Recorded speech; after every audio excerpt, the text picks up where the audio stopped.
El Instituto Nacional de Formación Política de Morena, a través de la RENACE, te invita a registrar tu círculo de estudios y sumarte a la revolución de las conciencias. Recuerda que para que el Plan C se consolide necesitamos formarnos y organizarnos políticamente. En tu colonia, barrio o pueblo originario, la 4T te necesita. Un círculo de estudios puede ser integrado por un mínimo de 5 personas y hasta 25, para permitir la participación horizontal y democrática al interior. Además, participan en actividades territoriales y se reúnen a discutir al menos una vez al mes. Para mayores detalles, consulta www.infpmorena.com.mx, en donde encontrarás la forma de registrar tu círculo de estudio, pero también los cursos, talleres, diplomados, seminarios que tenemos en el INFP para nuestra militancia y el obradorismo. Unidad, movilización y formación para la transformación.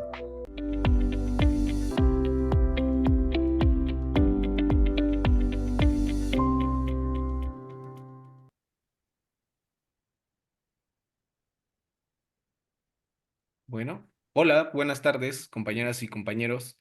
Un gusto saludarles nuevamente en este espacio. Les damos la bienvenida a todas y todos a la tercera sesión ya del seminario Marxismos Latinoamericanos y Caribeños, como ha apuntado el compañero Lautaro. Pues el día de hoy el tema que se va a revisar, que Lautaro ya nos explicará en un momento, va a ser el tema de marxismos en el Gran Caribe, la tradición radical antillana y los marxismos negros. Como habrán visto, quienes entraron hace un momento a la sesión, hay una pequeña invitación por parte del instituto para conformar círculos de estudio. Entonces, compañeros militantes acá en México, también la información con respecto a esto la podrán encontrar en las redes del Instituto Nacional de Formación Política, para que quien así lo desee, pues también pueda participar en su práctica militante desde esa actividad. A los compañeros inscritos en el seminario les recordamos que las lecturas se están cargando en el canal de Telegram y que pocas horas antes de iniciar cada una de las sesiones del seminario estaremos colgando el enlace de Zoom para que se puedan unir a la sesión. No obstante, esta es una sesión recurrente, entonces si no llegaran a no ver el enlace de Zoom en el grupo de Telegram, no se preocupen, es el mismo enlace que usaron una semana antes, entonces con ese mismo enlace podrán entrar a todas las sesiones. Vale, pues bueno, sin más dilaciones, sin más aclaraciones técnicas, Lautaro, te damos la bienvenida otra vez en este espacio para que nos compartas pues bueno, el tema del día de hoy y nos guíes en este análisis. Bueno, muy bien, muchas gracias, Diego. Gracias a todas y a todos por acompañarnos otro lunes. Ahí, bueno, como les comentaba el compañero, hoy vamos a hacer una especie de corrección del título restringido y limitado de este seminario. Cuando hablamos, lo decíamos al comienzo, de marxismos latinoamericanos, estamos incluyendo, por supuesto, a las y los marxistas del Gran Caribe, una tradición que espero lo verán tan amplia, tan densa y tan compleja que simplemente vamos a hacer una especie de vuelo, de recorrido a vuelo de pájaro para presentar más que nada, en primer lugar, el Caribe como espacio histórico, geográfico, económico, cultural e intelectual. Vamos a trabajar, por supuesto, sobre sus particularidades, vamos a reponer, ya lo verán, desde lo más básico, cosas cuasi escolares como trabajar con un mapita, porque partimos un poco de su parer, espero que equivocadamente, de que no es el espacio que en general más estudiamos ni en la escuela, ni en la universidad, ni en la formación política de nuestros movimientos. Así que queremos como reponer un poquito algunas coordenadas, insisto, muy, pero muy elementales del Caribe. Para quienes quizás se estén incorporando recién en esta tercera sesión, simplemente comentarles y volver al programa original de este seminario, que también está cargado en el mismo drive que mencionaba Diego con la bibliografía. Comentarles que esta tercera clase está de alguna forma cerrando el bloque introductorio, que es un bloque un poco más histórico. Nuestra idea era, insisto, ubicar histórica y espacialmente a los marxismos de nuestra región.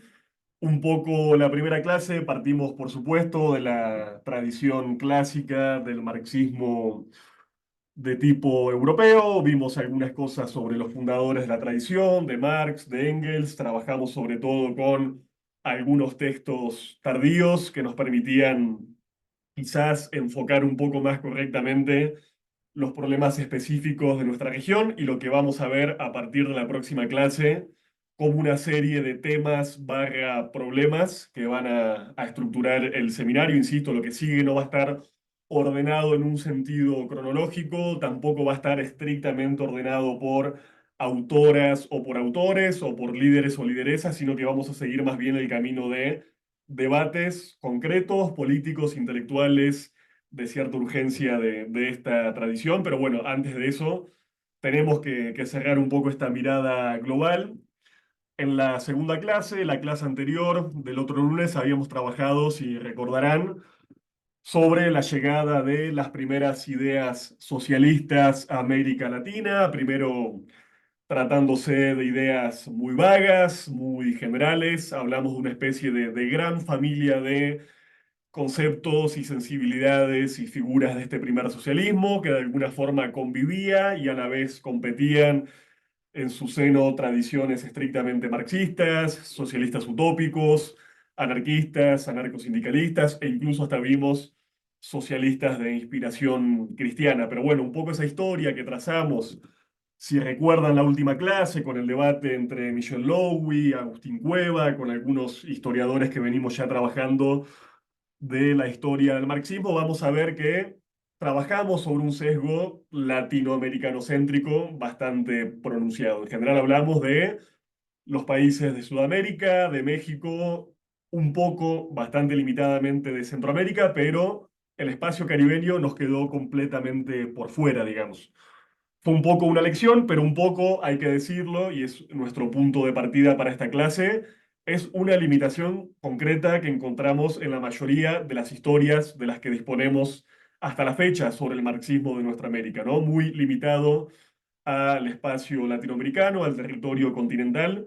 Por eso es que en esta tercera clase y cerrando este bloque introductorio, vamos a trabajar, como les comentaba Diego, sobre el espacio del Gran Caribe, definiéndolo en primer lugar como un espacio geográfico e intelectual, y después viendo algunas coordenadas muy básicas, muy elementales de la extensa y complejísima historia de la cuenca del Caribe, a través de dos autores muy interesantes, realmente dos gigantes del pensamiento caribeño, como han sido el dominicano Juan Bosch y el trinitense Eric Williams. Y después nos vamos a preguntar por la existencia o no de un marxismo específicamente caribeño. Nos vamos a preguntar si vale la pena hablar de un marxismo específico de este espacio. Y vamos a trabajar también sobre la cuestión de los marxismos negros o los negros marxistas en función de una pregunta y de un artículo que les dejé para lectura que nos plantea Ramón Grossfogel. Esa es más o menos la idea de hoy. Creo que podemos seguir aproximadamente la misma metodología que las otras clases, que es hacer un rato de exposición, una hora y cuarto, una hora y media como mucho, y después dejar un espacio para hacer un intercambio, escuchar preguntas, intervenciones, aportes y terminar un poco de redondear.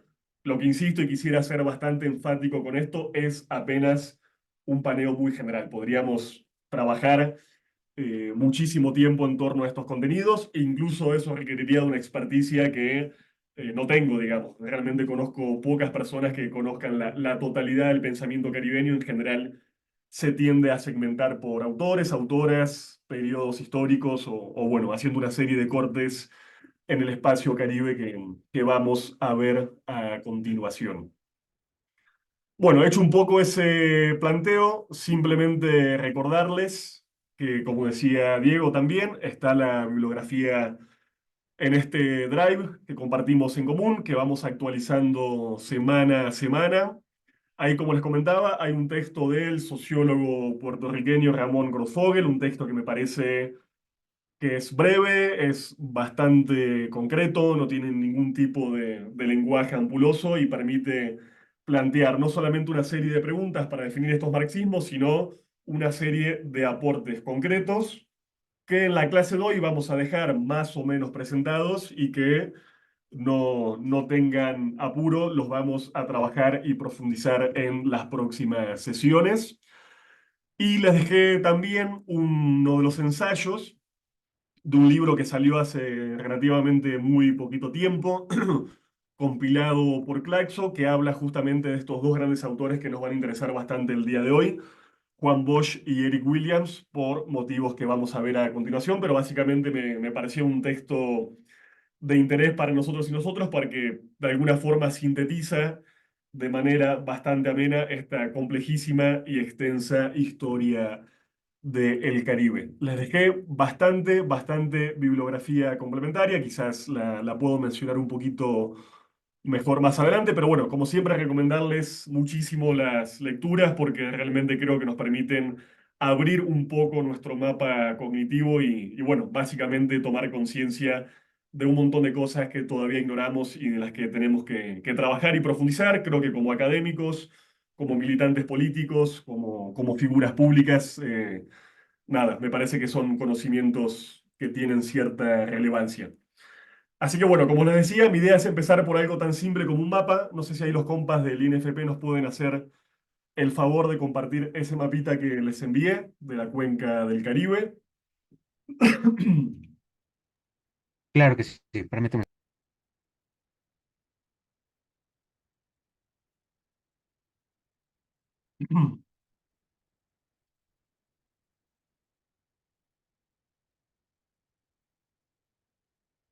También.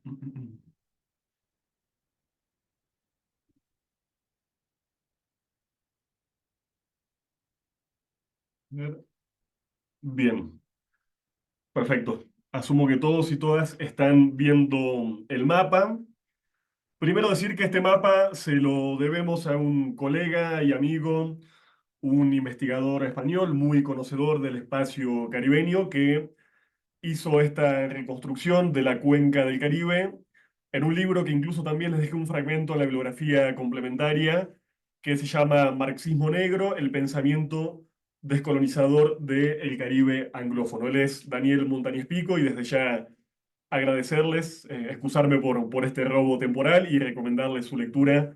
Después vamos a trabajar al cierre de esta clase también con algunas ideas y tesis que nos aporta Daniel que son muy interesantes y muy sugerentes.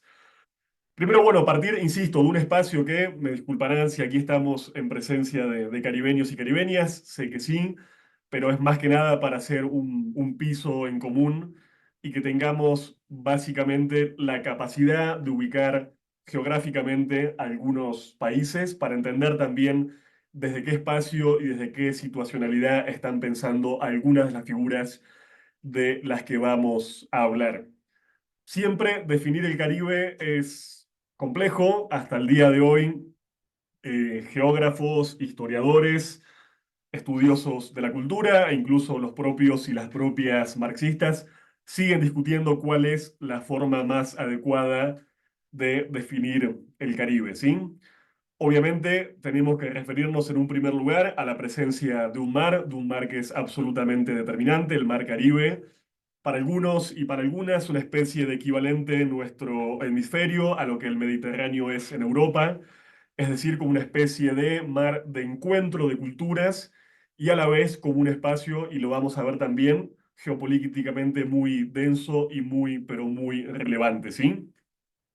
En general, cuando hablamos de Caribe, insisto, tenemos varias definiciones. Una definición más restrictiva sería considerar los territorios insulares y continentales que rodean al mar. Tenemos una definición bastante conocida y bastante tradicional que va a definir, por ejemplo, y va a diferenciar entre las Antillas mayores y las Antillas menores. Las Antillas son los territorios insulares de este espacio caribeño. Hay que decir que en el Caribe, definido como área geográfica, conviven más de 700 islas, islotes, arrecifes y cayos. Es realmente un archipiélago, o como algunos autores lo han llamado, una especie de meta-archipiélago, es decir, un archipiélago de archipiélagos, un territorio que ya en términos geográficos está de alguna forma definido por cierta fragmentariedad. En este espacio, insisto, podemos tomar y conceptualizar las islas y dividirlas, por ejemplo, entre las grandes Antillas. Es el caso conocidísimo de Cuba, la más grande de todas ellas. Es el caso, estarán viendo aquí en el centro del mapa, de la isla La Española, que hoy por hoy comparten la República Dominicana en la zona oriental de la isla y también Haití en la zona occidental. Insisto, la segunda de las grandes Antillas, que se completan con la presencia de Jamaica y de Puerto Rico. Insisto, ¿no? Esta definición básica como las grandes islas de este territorio. Pero encontramos también, y lo ven en este mapa elaborado por Daniel, un sinnúmero de islas y archipiélagos más pequeños, en donde encontramos, y lo vamos a comentar también, una serie de repúblicas independientes o bien de territorios no autónomos, e incluso algunos países con estatutos semi-independientes o neocoloniales, según lo queramos definir, que van a ser también muy importantes, ¿sí? Algunas de estas muy pequeñas islas que en general no conocemos, no podemos ubicar en el mapa, no conocemos sus culturas, no podríamos mencionar sus capitales, han generado, y por esto nos importan, enormes pensadores y pensadoras de la tradición radical y de la tradición crítica, y particularmente, por supuesto, grandes marxistas, ¿sí? Son muchísimas islas, solamente por mencionar algunas que en este caso son emblemáticas y de las que seguramente hablemos bastante a lo largo de este seminario. Tenemos la presencia de Trinidad y Tobago, un país con una tradición radical importantísima hasta nuestro mismísimo presente.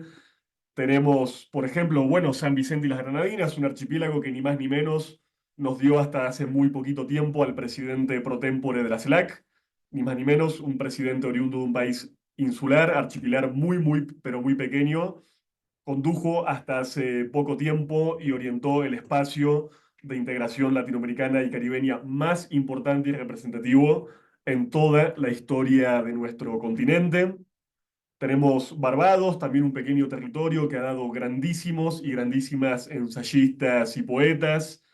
Tenemos, por ejemplo, a Martinica, un país que quizás conozcan por ser el territorio natal de figuras tan pero tan relevantes como M.S. Ser o Franz Fanon. En fin, muchísimos países, y estoy aquí enfatizando quizás aquellas antiguas colonias británicas y o francesas porque son bastante menos conocidas que las islas del Caribe hispanohablante, ¿no? Naturalmente, y esto hay que decirlo, países como Cuba, como República Dominicana y como Puerto Rico, por el simple hecho de hablar español, han estado mucho más vinculados a el conjunto de nuestro continente y en general, se imaginarán, nos es mucho más fácil acceder a su pensamiento codificado en libros, leerles y conocerles por la cuestión del idioma. Tenemos también, simplemente para terminar de presentar algunas de estas definiciones básicas, quienes van a dividir entre islas de Sotavento e islas de Barlovento, simplemente una forma de definir y estructurar algunos grupos de estos pequeños rosarios de islas. Y tenemos también una definición que van a encontrar seguramente en algunos textos que les dejé, que es la de West Indies, ¿sí? Esta anglicanización de la idea de Indias occidentales, que todavía es de uso muy, pero muy frecuente en el Caribe anglófono, en Inglaterra y en otros países de habla inglesa. Entonces, insisto, tenemos un territorio muy, pero muy complejo que hasta ahí podemos definir, insisto, ¿no? Por la cercanía y la proximidad al mar Caribe. No, no hay mayores dudas sobre el carácter caribeño de estas islas, grandes o pequeñas que estamos mencionando, pero de alguna forma la complejidad aparece cuando nos empezamos a preguntar por el carácter caribeño de territorios continentales que tienen alguna costa que da al mar Caribe. Es en el caso de este mapa y se ve con todísima claridad del extenso territorio venezolano volcado sobre el Caribe. Es el caso de la República Cooperativa de Guyana, de la Guyana Francesa y también de Surinam. Estas últimas todavía territorios neocolonizados. Es el caso, por supuesto, de Colombia, que tiene la particularidad de tener una salida marítima hacia el Mar Caribe y otra hacia el Pacífico, y también de el conjunto de los países centroamericanos, con la excepción de El Salvador, que no tiene costa caribeña. Obviamente aquí el debate, insisto, es mucho más fino y en general cada país, cada tradición intelectual ha definido de manera diferente qué parte, insisto, de esos extensos territorios continentales pueden ser considerados o no caribeños. Tenemos el caso de países como Panamá, por su misma geografía muy, pero muy expuesto a esta influencia caribeña en términos de cultura, de lenguas, de gastronomía, y tenemos también, insisto, territorios mucho más complejos como Colombia, que no podríamos bajo ningún punto de vista reducir solo a la presencia o a la cultura caribeña, y sin embargo hay que decir que esta ocupa un lugar bastante importante en el país. Por eso es que algunas otras definiciones buscan ser incluso un poco más amplias y van a hablar del Gran Caribe, incluyendo en esta macro definición a los territorios insulares que mencionábamos, las pequeñas y las grandes Antillas, y al conjunto de estos territorios continentales volcados sobre el Caribe, incluyendo a los países del norte de Sudamérica, a las repúblicas caribeñas e incluso muchísimos o algunos autores van a considerar incluso al Golfo de México, es decir, a las costas de México y de los Estados Unidos. Insisto, son definiciones en pugna, en debate, hay toda una serie de consecuencias políticas de definir al Caribe de tal o cual manera, pero bueno, pensemos este espacio como un espacio, insisto, definido por lo menos geográficamente por cierta fragmentariedad y también predispuesto al encuentro y al cruce de culturas, como vamos a ver más adelante. Hasta ahí sería hablar del Caribe ante todo como un área geográfica, ya de por sí bastante compleja. Ahora, si queremos pensar o definir al Caribe como área lingüística, tendríamos todavía muchísimos más dolores de cabeza a la hora de constatar la coexistencia como idiomas oficiales y a veces como idiomas no oficiales, e incluso como idiomas perseguidos por los propios estados, no solamente de las lenguas coloniales, naturalmente del español, del inglés, del francés y del holandés, sino una serie de lenguas creoles. Después, si quieren, podemos profundizar un poco más en eso en la parte del debate, que surgen de la mezcla de ciertos pequeños trazos de las lenguas indígenas, pero sobre todo de las lenguas importadas desde el África, con fenómenos como la trata y la esclavitud, y a la vez mestizadas, mezcladas con toda una serie de vocabularios tomados de las lenguas creoles, de las propias lenguas coloniales. Entonces vamos a encontrar lenguas creoles que en algunos casos van a asumir este nombre y en otros casos nombres diferentes en la gran mayoría de los países del Caribe, notablemente los países insulares, pero también incluso en territorios continentales. Obviamente esta especie de característica medio babélica que tiene el Caribe, esta coexistencia de lenguas, como les decía, dificulta mucho acceder a estas tradiciones de pensamiento porque están codificadas en muchas lenguas diferentes y en general no encontramos, por motivos que vamos a ver, vinculados al racismo epistémico y también a la colonización epistémica, en general no tenemos acceso ni traducciones de estas lenguas creoles, por ejemplo, el caso de las lenguas coloniales que hablamos en nuestro continente, o por lo menos las lenguas de origen colonial. Si quisiéramos, por ejemplo, y lo vamos a ver un poquito más adelante, definir este espacio como zona cultural, también encontramos un montón de diferencias, y lo mismo si la queremos definir como un área, por ejemplo, intelectual. ¿Sí?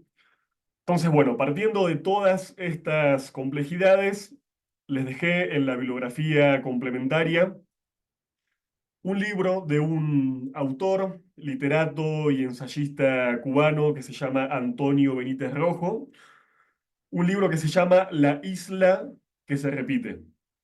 Es un libro realmente bellísimo, muy pero muy bien escrito, muy audaz en sus hipótesis, muy seductor en su lenguaje, así que yo les recomiendo muchísimo si les interesa alguna especie de introducción a este espacio gran caribeño que puedan leer el libro La isla que se repite de Antonio Benítez Rojo. En todo caso, si lo quisieran, les puedo dejar el libro completo en PDF. Obviamente Benítez Rojo parte de todas estas dificultades, ¿sí? De la fragmentación cultural, lingüística y territorial del espacio caribeño. Y se va a preguntar, naturalmente, y es la pregunta que nos vamos a hacer nosotros y nosotras el día de hoy, bueno, entonces, ¿cómo podemos definir el Caribe frente a tantas y tamañas dificultades? Y él lo que nos va a plantear es la idea, siguiendo a una serie de autores y de autoras, de que el Caribe no puede ser definido solamente como un área geográfica, como un área lingüística o cultural, porque en esas dimensiones, insisto, prevalece la fragmentación y la irregularidad, sino que tenemos que pensar al Caribe como un área social o como un área societal. Y ahora vamos a explicar esta idea del Caribe como área societal. Primero, insisto, Benítez Rojo va a mencionar alguna serie de irregularidades históricas que después también podemos profundizar con Eric Williams y Juan Bosch. Obviamente, estamos en presencia de una conquista europea. Como ustedes muy bien saben, fue precisamente en las islas caribeñas donde empezó el proceso de colonización española de nuestro continente y donde después también otros imperios rivales comenzaron a generar proyectos coloniales alternativos. Entonces, esta idea, este proceso histórico de la conquista europea que empieza hacia finales del siglo XV y la coexistencia de muchos proyectos imperiales son, digamos, características históricas comunes al Caribe. Tenemos también un factor que va a ser importante, que es la práctica, pero no total, desaparición de los pueblos indígenas. Ustedes saben que entre 1492 y aproximadamente 1530, es decir, apenas en los primeros 30 o 40 años de colonización española, buena parte de las poblaciones indígenas, sobre todo de las Antillas Mayores, va a ser exterminada por las formas de trabajo coactivas que les fueron impuestas, por la propia conquista militar, por la difusión de una serie de enfermedades. ¿Sí? Entonces, esta merma notable del componente étnico e histórico de los pueblos indígenas va a ser también otra característica definitoria importante en el Caribe y sin embargo, por supuesto, van a quedar reductos de población indígena en algunas islas, sobre todo en algunas pequeñas Antillas, y por supuesto estos componentes indígenas después se van a mezclar con otros componentes étnicos raciales. Tenemos, como lo vamos a ver, la presencia de una nutrida diáspora africana, víctima de las políticas de trata y de la esclavitud, que por supuesto va a definir la composición étnico-racial y la cultura del conjunto de estos países caribeños. Obviamente que en composiciones y grados diferentes según de qué territorio estemos hablando en particular. Vamos a encontrar también la presencia, y este es un tema importante a ver con Benítez Rojo, de una economía de tipo de plantación. Vamos a encontrar también, y esto es un fenómeno migratorio un poco más tardío que en general se desconoce, la presencia importantísima, sobre todo en algunas ex colonias británicas, de enormes corrientes migratorias llegadas del Asia. En buena medida y en muchos casos como poblaciones de reemplazo cuando la esclavitud y la trata empiezan a ser prohibidas y abolidas en algunos de estos territorios, y vamos a encontrar una rígida y prolongada dominación colonial que, insisto, según el país y el territorio, va a durar más o menos tiempo. Entonces, de alguna forma, Rojo se pregunta y va a mapear por dos grandes formas de definir el Caribe: por lo que tiene de unitario, por lo que tiene de común, de experiencia compartida, y por todo aquello que tiene de fragmentario y de discontinuo. Es decir, la pregunta es si el Caribe se define por sus características comunes o justamente por sus enormes diversidades. Y él va a tomar, por ejemplo, el testimonio de un cronista colonial, el padre Labat, que va a encontrar en los diferentes países caribeños una serie de regularidades culturales. Pero también va a encontrar y mencionar, por ejemplo, a Moya Pons, uno de los más importantes historiadores de la República Dominicana, que no solamente va a señalar las enormes diferencias que hay en el espacio caribeño, sino que va a hablar incluso de la existencia de varios Caribes diferentes y superpuestos, de alguna forma invitando a estudiar este espacio de manera fragmentaria y no como lo queremos pensar nosotros y nosotras el día de hoy, como un espacio de alguna forma unitario y con ciertas regularidades. De hecho, insisto, en esta dificultad para definir al Caribe como una unidad cultural, Benítez Rojo va a mencionar una enorme cantidad de conceptos que ha generado el propio proceso caribeño para de alguna forma entender y explicar este tremendo choque de razas, de culturas, de lenguas y de experiencias vividas que expresa la historia del Caribe. Lo van a encontrar ahí, pero básicamente habla de conceptos como el sincretismo, la enculturación, la asimilación, la indigenización, la criollización, el cimarronaje, la resistencia cultural, e insisto, un montón de conceptos que no tenemos aquí el tiempo ni el espacio para profundizar, pero que dan cuenta de cómo estas diferentes culturas se han ido encontrando o han tenido procesos conflictivos a lo largo de los siglos. Pero como les comentaba antes, lo que más nos interesa de este texto de Benítez Rojo es esta definición del Caribe como un área societal. Lo que nos va a decir de alguna forma Benítez Rojo es que encontramos en toda la cuenca del Caribe una serie de estructuras socioeconómicas que son muy parecidas, que son paralelas y que están determinadas por la existencia de la economía de la plantación. Sin importar de qué hayan sido estas plantaciones, sean de café, de azúcar, de tabaco o de índigo, y sin importar en sentido estricto a qué potencia colonial hayan pertenecido, por ejemplo, estas plantaciones.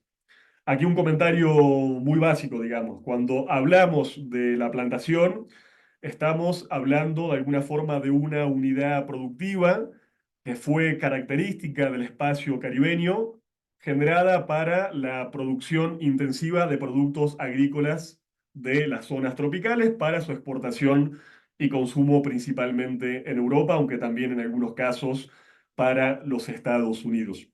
Una forma productiva que hizo, por ejemplo, de algunos de estos territorios coloniales, colonias fabulosamente ricas que fueron muy importantes para explicar, por ejemplo, el despliegue capitalista de ciertas grandes potencias europeas y que también conllevaron como necesidad la, insisto, importación forzosa de trabajadores y trabajadoras esclavas del África. Es la plantación, es la producción intensiva de estos productos agrícolas y es sobre todo la esclavitud y la trata consecuente lo que nos dice Benítez Rojo va a definir una serie de patrones sociales que son comunes al espacio del Caribe.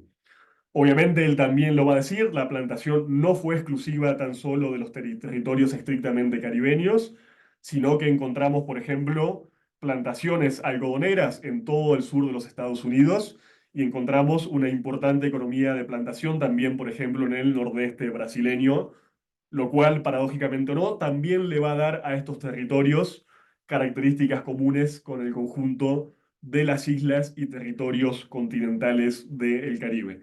Así que, insisto, quedémonos un poco con esta idea, ¿sí? Con esta unidad del espacio caribeño planteada sobre todo por la presencia de la plantación, una presencia que además nos va a decir Benítez Rojo, por supuesto que fue diferente en cada momento histórico. La plantación no se implantó en todos los países del Caribe en el mismo momento. Muchas veces los propios procesos anticoloniales, las rebeliones y las revoluciones fueron generando que la economía plantacionista se mudara de un país hacia el otro. Por ejemplo, lo vamos a ver más adelante en alguna de las sesiones.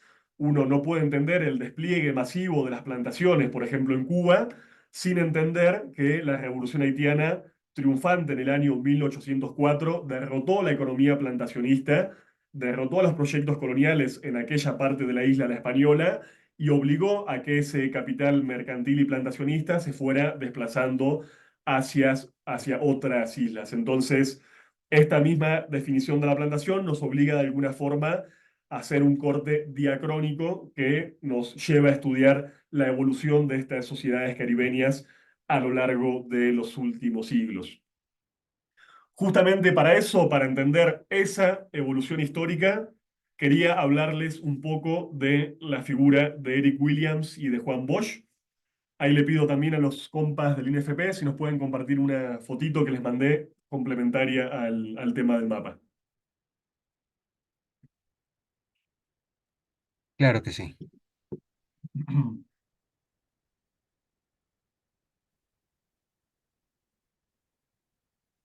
Bien, a ver si se me perdió el chat.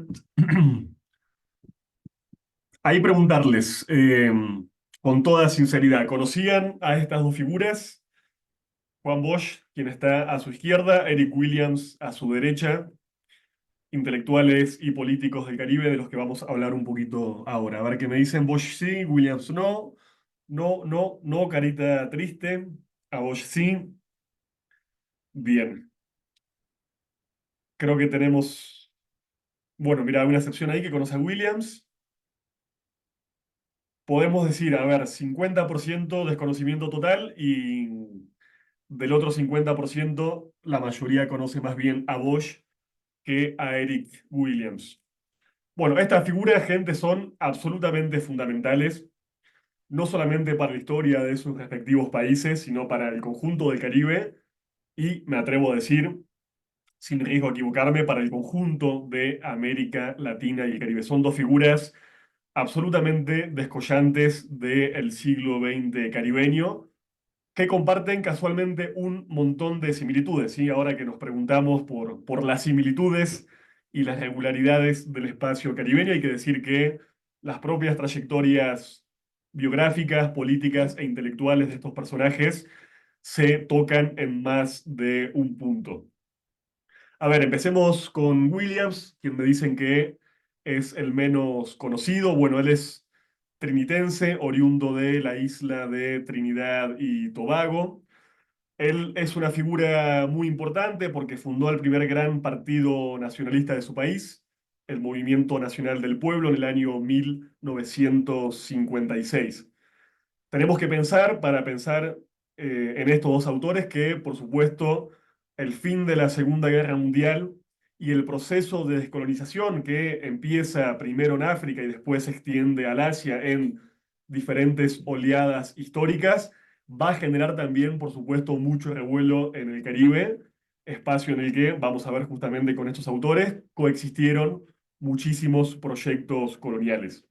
¿Sí? A la salida de la Segunda Guerra Mundial, la inmensa mayoría de los países del Caribe, de todos los Caribes que caben en el Caribe, seguían siendo territorios colonizados de una forma o de otra. Entonces, va a haber una verdadera ebullición en esas décadas y se imaginarán también, por supuesto, que la Revolución Cubana de 1959 generó un impacto enorme, no solamente en América Latina, algo que sabemos de sobra y que solemos estudiar, sino también, por supuesto, en las vecinas islas del Caribe. Entonces, en este momento de fermento anticolonial, van a surgir una serie de intelectuales anticoloniales y de formaciones políticas muy, pero muy importantes, ¿sí? Williams va a ser de alguna forma abanderado de este proceso en su propio país y con la fundación del Movimiento Nacional del Pueblo va a conseguir que Trinidad y Tobago se convierta en un país independiente y él mismo, Eric Williams, se va a convertir en primer ministro de aquella flamante república independiente, ¿sí?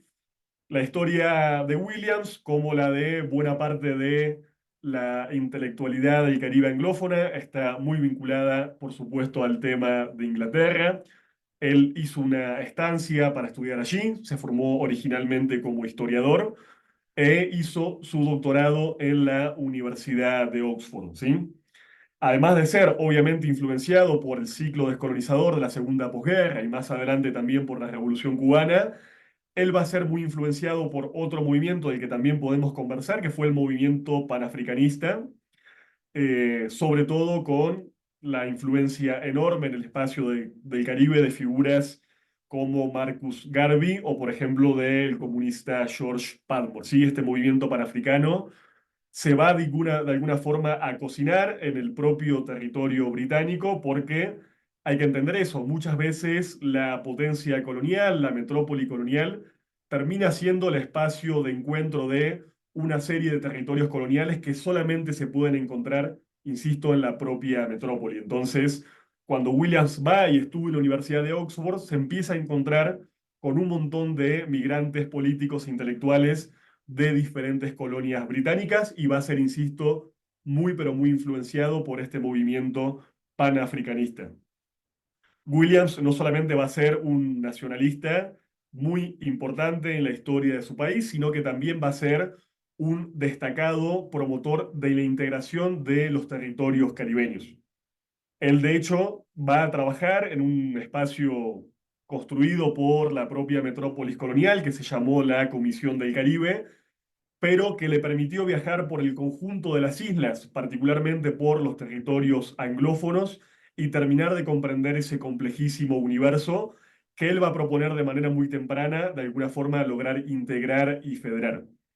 Tanto es así que en el año 58 se va a generar lo que se conoció como la Federación de las Indias Occidentales, que logró aglutinar por un periodo más o menos efímero, apenas por 4 años, a los 10 países de este universo anglófono, de estas colonias británicas que estaban en tránsito de descolonización, aunque lamentablemente por una serie de diferendos entre Trinidad y Tobago y Jamaica principalmente, la confederación se va a terminar de diluir hacia el año 1962. Williams también, lo vamos a ver sobre todo en la próxima clase y en las subsiguientes, fue un gran estudioso de la esclavitud atlántica y uno de los primeros pensadores, no solamente en considerar, sino en probar con abundante material empírico, que fue la propia esclavitud de los territorios coloniales, lo que permitió el despegue capitalista del Reino Unido que todos estudiamos como la Revolución Industrial. Lo que nos va a decir Williams es que la Revolución Industrial no se puede entender como un proceso simplemente endógeno de las fuerzas productivas británicas, sino que la economía de plantación, la esclavitud y los ingentes recursos que generaron las colonias británicas están, insisto, en la base de ese despegue capitalista. Ahí pasa algo interesante, lo comentábamos un poco en la primera clase de este seminario, es que no siempre es tan fácil definir qué figura es o no un marxista en sentido estricto. Hay que decir en el caso de Williams que él no fue en un sentido político e ideológico un marxista, sino que más bien lo podemos definir como un nacionalista liberal, que fue muy influido también, por ejemplo, por el pensamiento cepalino y que también fue muy atravesado, insisto, por este pensamiento integracionista del Caribe anglófono. Él tenía, creo, cultivaba un nacionalismo de tipo anticolonial, pero sería forzoso encajarlo como un marxista en un sentido político e ideológico. Sin embargo, si lo consideramos aquí en esta clase y en este seminario, es porque, primero, el pensamiento del propio Eric Williams fue fundamental para enriquecer los marxismos de América Latina y del Caribe, y también porque él va a ser muy influenciado por el propio pensamiento marxista, incluso a través de amigos y colegas, colaboradores muy estrechos, como es el caso de C.L.R. James, una figura también oriunda de Trinidad y Tobago que vamos a trabajar cuando hablemos un poco más de la esclavitud y del caso de la revolución haitiana. Entonces, insisto, el marxismo como forma de análisis, como serie de categorías, como metodología, no siempre se corresponde a una identidad política e ideológica.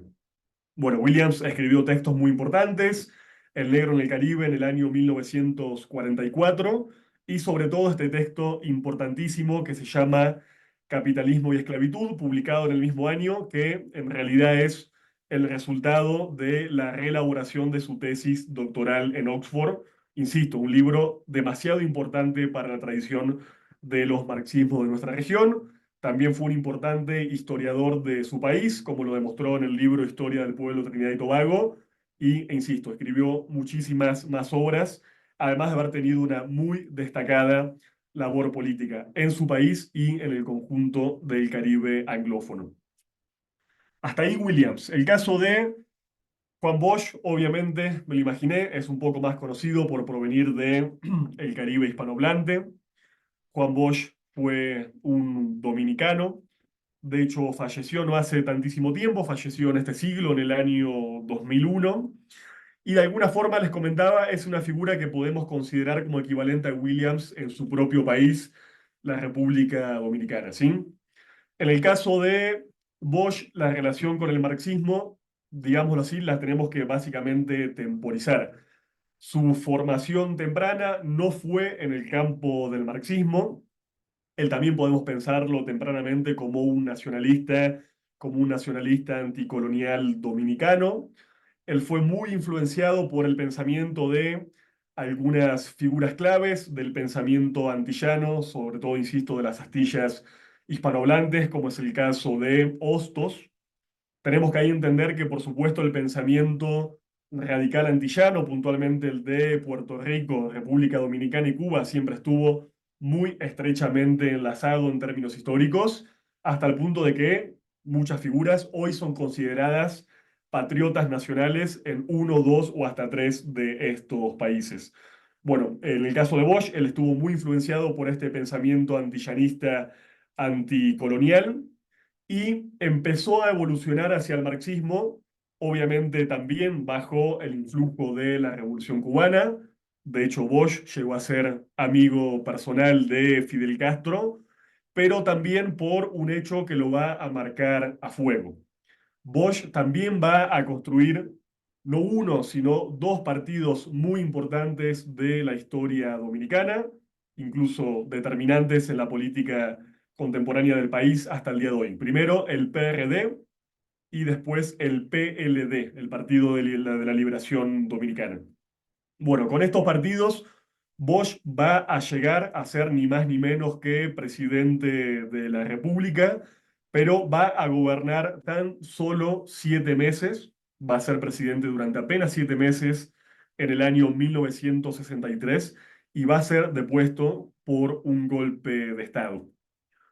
El golpe de Estado a Bosch, una figura absolutamente popular, carismática, muy querida por la población dominicana, va a generar una serie de rebeliones, incluso una serie de movimientos político-militares que van a intentar restaurarlo en el poder por vía militar. Incluso el propio Bosch va a comandar expediciones militares que quizás nos recuerden bastante a la del Granma en el caso de la Revolución Cubana, que justamente saliendo de Cuba van a intentar, insisto, volver al orden democrático y reponerlo en el gobierno.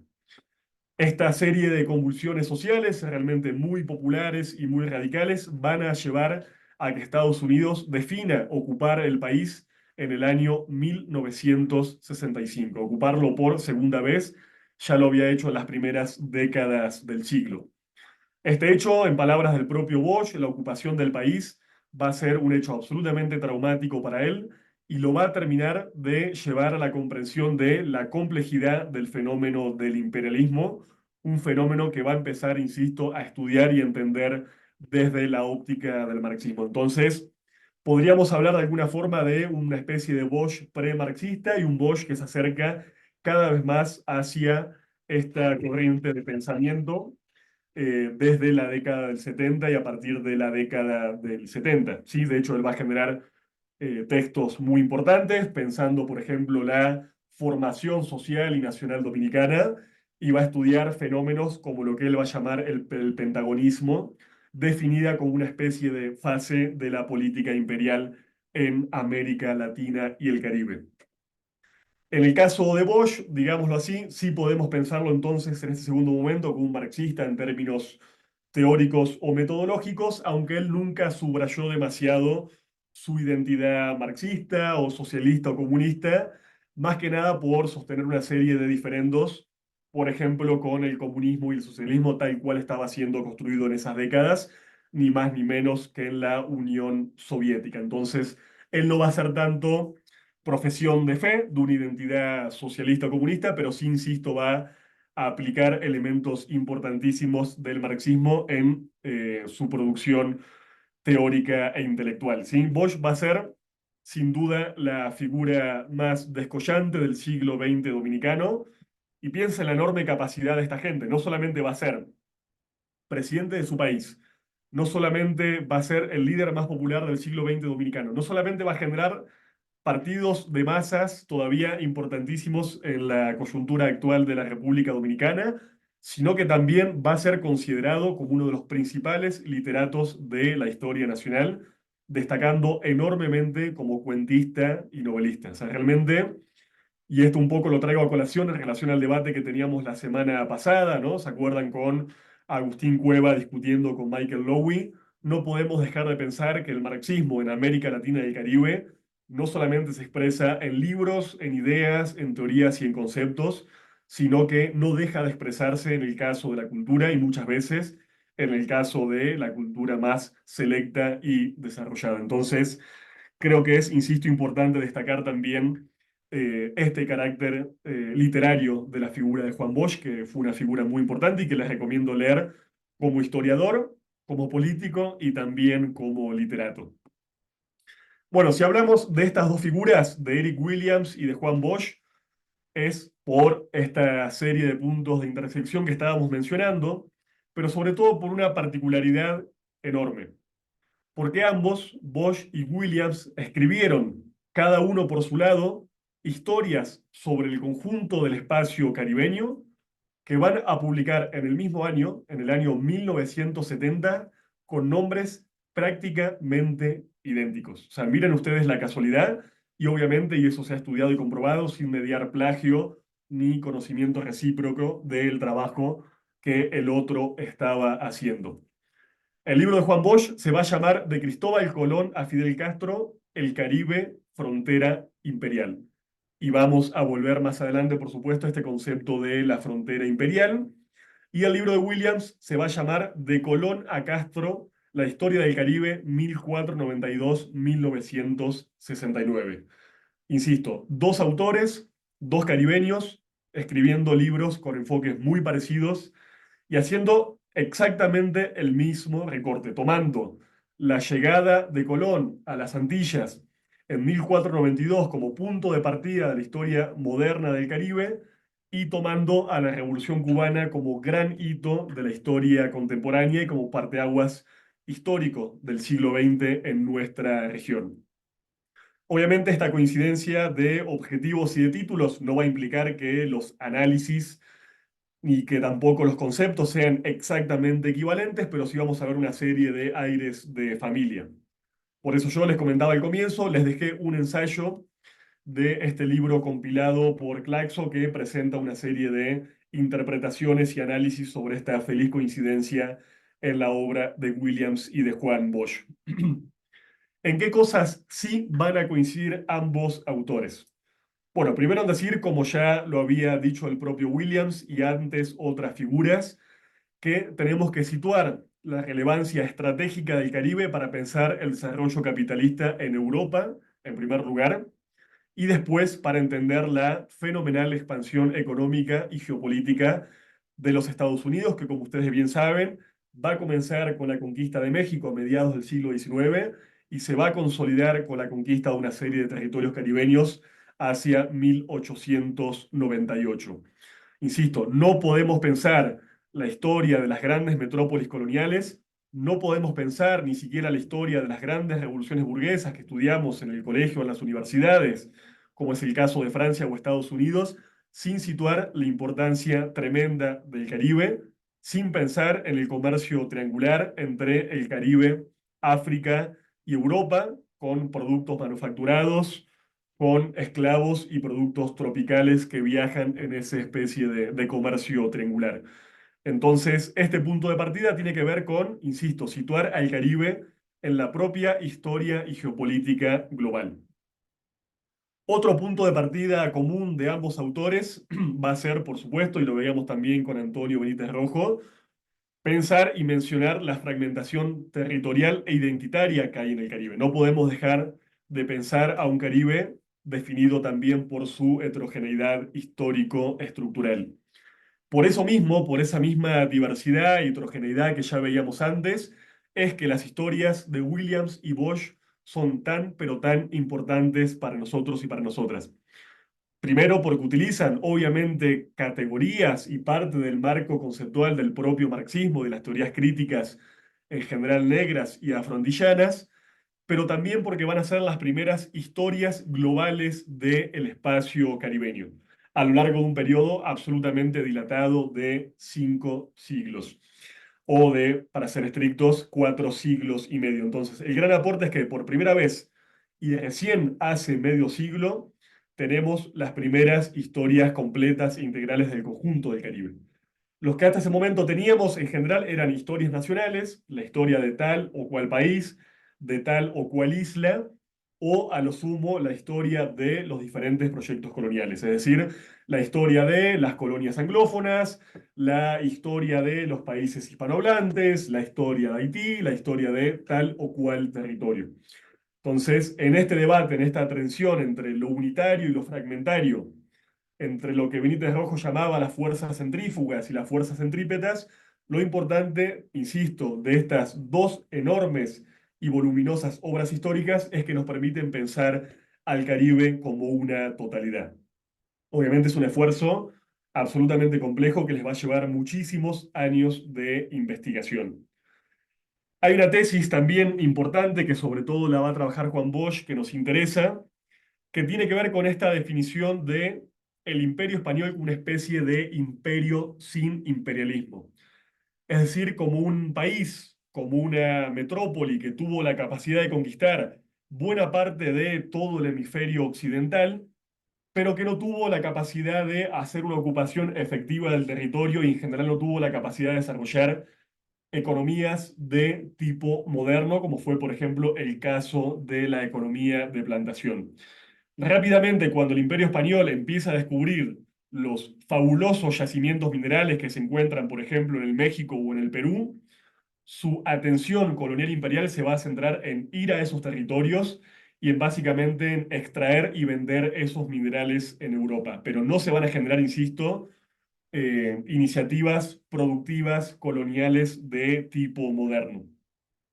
Esta tesis es clave porque para Juan Bosch va a estar esta idea detrás de la explicación de por qué se va a empezar a generar una especie de vacío en la conquista española y por qué España va a empezar a descuidar una serie de territorios que nuevas potencias coloniales, notablemente es el caso de Gran Bretaña, es el caso de Francia, pero también después de Holanda, incluso de Suecia y de Dinamarca, van a ver esos puntos flacos y van a empezar a conquistar, insisto, diferentes territorios abandonados de alguna forma por España.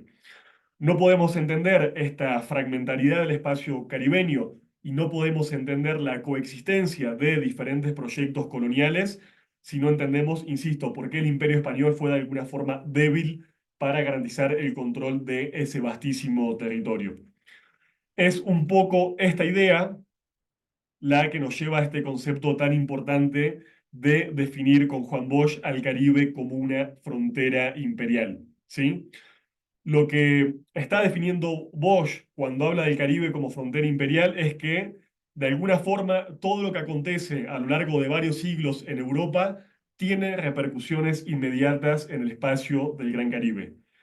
Cada guerra, cada operación de conquista, cada tratado de paz, cada cesión territorial que se dé en Europa va a tener implicancias inmediatas en el Caribe, lo que va a explicar, por ejemplo, que una serie de territorios insulares cambien de mano una, dos, tres o hasta 5 veces en esta historia de varios siglos que Bosch y Williams nos están narrando. Entonces, de alguna forma, lo que nos dice Bosch es que los imperios coloniales y sus disputas no terminan en territorio europeo, sino que terminan en el espacio caribeño, lo cual va a explicar incluso otra serie de fenómenos que no tenemos tiempo de tratar, como por ejemplo el corso, la piratería y toda una serie de cuestiones que han sido folclorizadas por la historia, el cine y demás.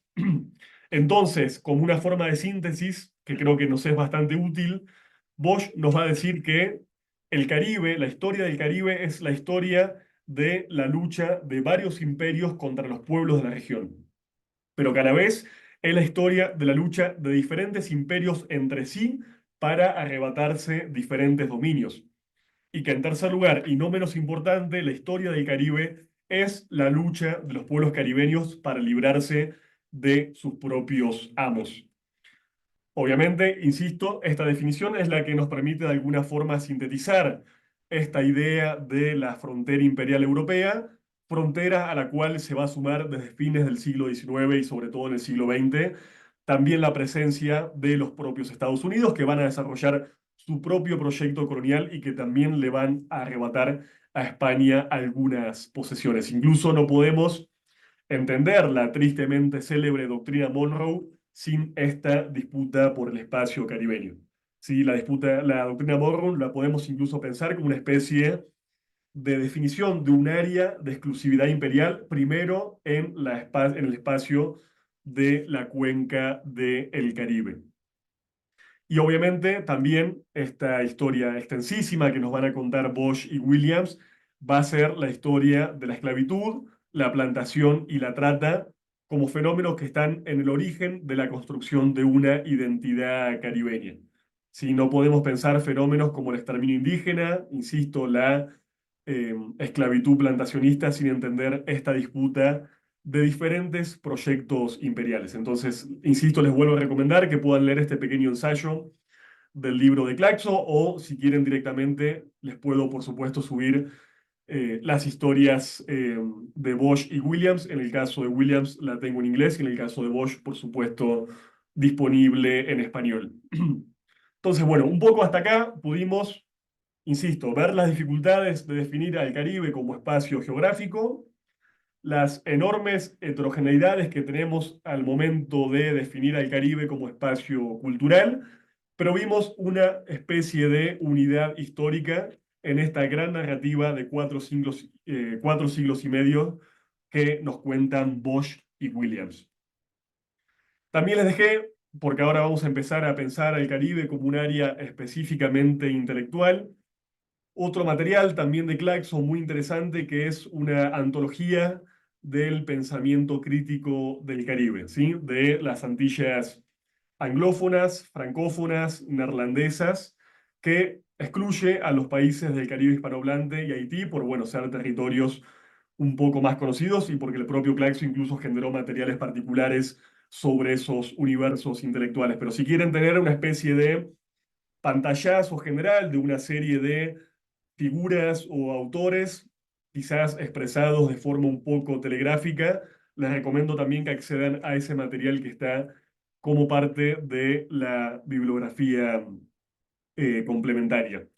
Lo interesante de la introducción de esta antología, me parece, es que de alguna forma da otra mirada para pensar el Caribe como espacio unitario, pensando ya no, insisto, en el Caribe anglófono, francófono, o Haití o hispanohablante, sino pensando la unidad intelectual del espacio caribeño en relación de una serie de temas y problemas que son comunes a la cuenca del Caribe.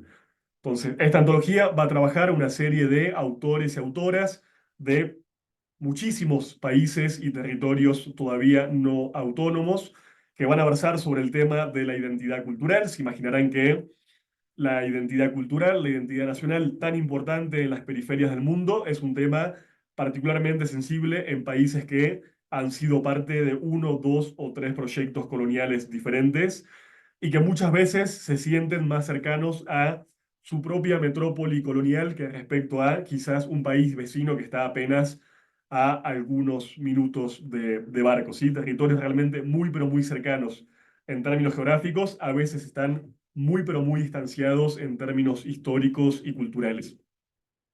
También muchos de estos autores van a pensar el tema de la negritud, un concepto que va a desarrollar primero el brillante poeta y ensayista martiniqués Aimé Césaire, que va a tener un impacto muy grande no solamente en el Caribe francófono, sino también en el propio África. Van a pensar, por supuesto, como lo comentábamos, la plantación.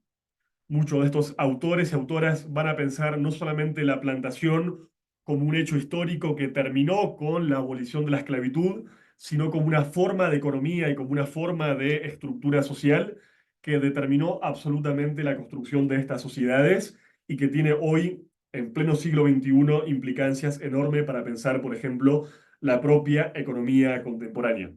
Hay autores y autoras hoy muy interesantes que piensan, por ejemplo, cómo el turismo de masas transnacionalizado o la economía del resort o de los grandes hoteles de alguna forma reedita en otra modalidad y en pleno siglo XXI esas formas de economías de enclave que eran propias de la plantación desde la propia implantación de los proyectos coloniales. Por supuesto, no solamente el caso de Eric Williams, muchísimos autores y autoras van a pensar la relación histórica entre capitalismo y esclavitud y sobre todo qué generó la esclavitud en términos de subjetividad y formas de asociatividad en estos países caribeños. Lo vamos a ver también el tema de la economía global, de pensar al planeta en términos geopolitológicos, va a ser otra característica en general bastante común a estos pensadores y pensadoras, que van a pensar, por ejemplo, ni más ni menos, la cuestión de la dependencia. Tenemos una clase planificada para trabajar sobre la teoría de la dependencia que en general asociamos quizás mucho más a países como Brasil, como Chile, como la Argentina, pero tenemos que decir que el Caribe generó su propia teoría de la dependencia, muy vinculada, por supuesto, al debate de la plantación.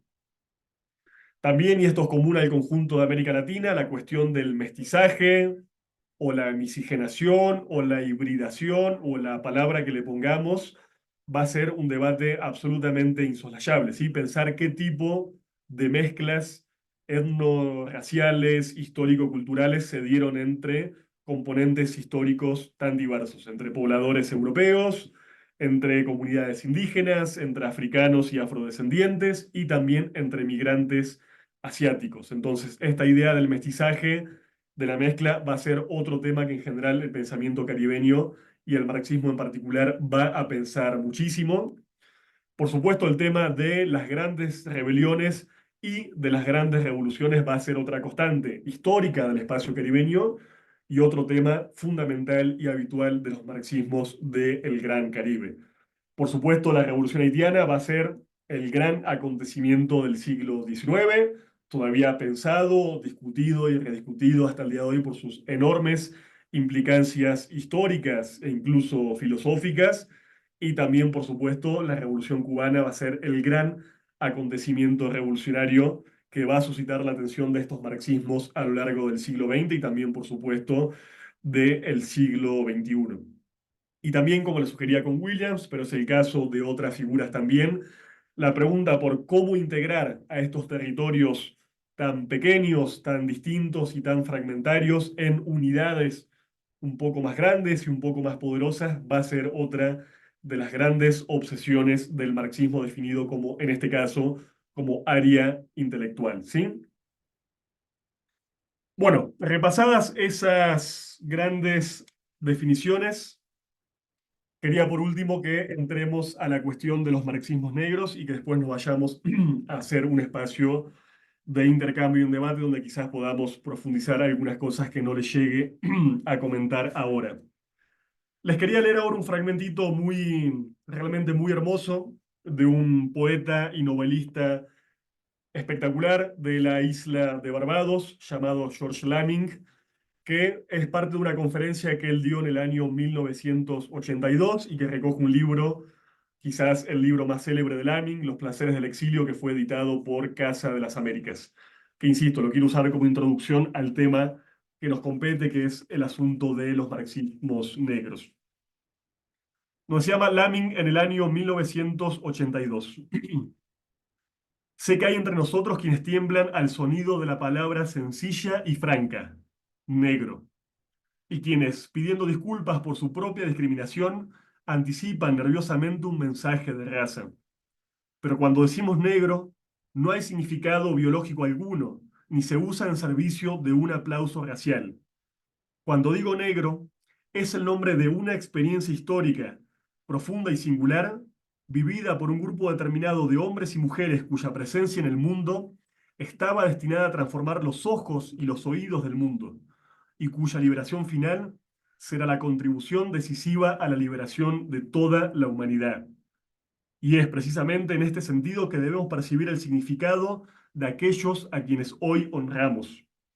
porque cada uno de ellos ha luchado con coherencia para sanar y restaurar el ritmo y la belleza de ese cuerpo negro apaleado que Europa afirmó y sigue afirmando que es feo, tosco y carente de historia. Porque Europa y sus sucesores, los Estados Unidos, han sido atrapados en el hábito engañoso de verse a sí mismos no como una parte de la humanidad, sino como los custodios de todo destino humano.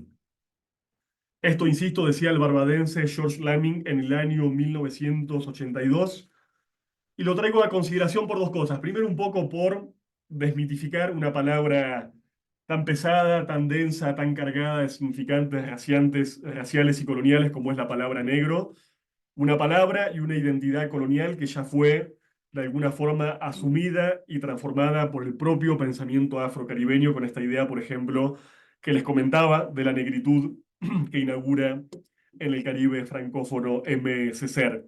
Y también por esta idea de definir a lo negro como una experiencia histórica y no como una cuestión racial o epidérmica. Cuando hablemos, en este caso, de negritud y cuando hablemos de marxismos negros, estamos, insisto, subrayando una experiencia histórica particular y no el color determinado de tal o cual piel. Sí, me parece que era una introducción y una consideración importante. Bueno, como introducción a este tema, les dejé el texto que les mencionaba de Grossfogel. Grossfogel parte de una cuestión bastante importante para nosotros, que es definir lo que él va a llamar el racismo epistémico, ¿sí? Es decir, el racismo que llevó a que muchos de estos pensadores y pensadoras que estamos comentando fueran completamente excluidos de la academia y también excluidos, y hay que decirlo, de nuestra propia formación política como militantes. Hablamos, y esto es interesante, lo menciona Grossfogel, no de marxistas o de pensadores críticos o pensadoras que han hablado de temas puntuales, muy pequeños o muy localizados en tal o cual isla. Son en general pensadores y pensadoras de grandes temas universales y que sin embargo, de manera que solo podemos explicar por este racismo epistémico, fueron completamente marginalizados del pensamiento oficial, de la gran cultura e insisto también de los currículos académicos. ¿Qué suele pasar en general hoy con una serie de escuelas postcoloniales o pasó también con los estudios culturales? Que las negritudes siguen siendo vistas como objetos de estudio, es decir, estudiamos tal o cual cultura afrodescendiente o africana, pero no como sujetos de pensamiento, no como sujetos cognoscentes, que es la perspectiva que nos interesa destacar el día de hoy. Eh, Esto, obviamente, esta especie de olvido, de cancelación histórica, de soslayo, nos va a llevar a que una serie de ideas muy importantes, de teorías enteras, de perspectivas de pensamiento, que fueron formulados por estas y estos marxistas negros, sean después, en general, apropiados por otra serie de pensadores blanco-criollos o mestizos, ¿sí? Esta ignorancia, este racismo epistémico lleva a lo que Grossfogel va a considerar una especie de apropiación epistémica, ¿sí? También otra cuestión que nos va a dar, me parece interesante como clave de análisis, este autor puertorriqueño, es que estas especies de modas o corrientes intelectuales, en general cultivadas en las academias del norte global, han capturado a muchos de estos intelectuales y los han desvinculado completamente de su militancia política y revolucionaria. La mayoría de estas figuras, y fue el caso notable, les mencionaba solamente el ejemplo, el botón de muestra de Juan Bosch y Eric Williams, son figuras que no solamente escribieron, teorizaron o hicieron parte de una cátedra, sino que fueron líderes y lideresas políticas absolutamente importantes que incluso comandaron procesos revolucionarios enteros. Habrán visto quizás o les habrá tocado escuchar estos especies de procesos de captura. Frank Fanon, por ejemplo, completamente desvinculado de su militancia revolucionaria y con su compromiso de vida y muerte con la liberación de Argelia. Por ejemplo, la captura de James como un pensador de los estudios culturales sin pensar su propia militancia marxista trotskista, o el caso, por ejemplo, de Stuart Hall, o en el caso de los Estados Unidos también de Angela Davis. Cuando pensamos en este seminario, subrayamos, y lo haremos cada clase si es necesario, que el marxismo es ante todo una filosofía de la praxis. Es una serie de ideas, de conceptos y de teorías que buscan transformar la realidad. Y si hablamos, en este caso particular, de marxismos del Caribe, no estamos enfrente de una excepción. No es el caso de todos ni de todas, pero insisto, buena parte de estos pensadores tuvieron también una militancia política muy destacada que no podemos despegar de sus propias contribuciones intelectuales. También esto lo dice Grofogel, se los comentaba yo un poco hace algunos minutos. A veces es difícil definir qué marxista lo es en un sentido intelectual o conceptual o ideológico o político, ¿sí? Incluso, y esto hay que entenderlo, quizás fue el caso del propio Williams, para muchas de estas figuras de alguna forma desidentificarse como el marxismo fue una forma de ruptura colonial, ¿sí? No podemos perder de vista que en esta época estructuras como la propia Comintern o incluso, por ejemplo, algunos partidos comunistas latinoamericanos o el propio Partido Comunista de la Unión Soviética no entendían la cuestión de la raza, de la clase, del Caribe y de la negritud de la misma forma que estos pensadores. De hecho, para buena parte del marxismo hegemónico en estas décadas, y lo vamos a ver un poquito más adelante, el propio racismo era pensado como una especie de superestructura del sistema capitalista y como una superestructura que de alguna forma iba a ser solucionada de manera automática con el propio desarrollo de las fuerzas productivas o con la consecución de una revolución de tipo socialista. Entonces no es casual que muchas de estas figuras, pensemos en el caso de M. S. Ser, que iniciaron su militancia en los propios partidos comunistas de los imperios metropolitanos, en algún momento de su trayectoria política e intelectual, tengan que romper con esos propios partidos comunistas, justamente para afianzar una perspectiva política e intelectual situada en su propia experiencia como caribeños, como afrodescendientes y como sujetos subalternos. Entonces no hay que ser, me parece, tan prejuiciosos cuando vemos que algunos de estos marxistas no se definen a sí mismos de tal manera y tampoco, por supuesto, podemos forzar ponerles etiquetas y categorías. Lo más importante del texto de Grossfogel es que va a sintetizar tres grandes teorías del pensamiento crítico contemporáneo que estudiamos el día de hoy, que son incluso muy importantes para nuestra propia perspectiva política, que tienen origen en los propios marxismos negros y unos orígenes que, como veíamos antes, justamente suelen no ser reconocidos por esta especie de racismo y apropiación epistémica que estamos viendo. Las tres grandes teorías son básicamente la teoría del sistema mundo, la teoría de la colonialidad del poder y la teoría del colonialismo interno.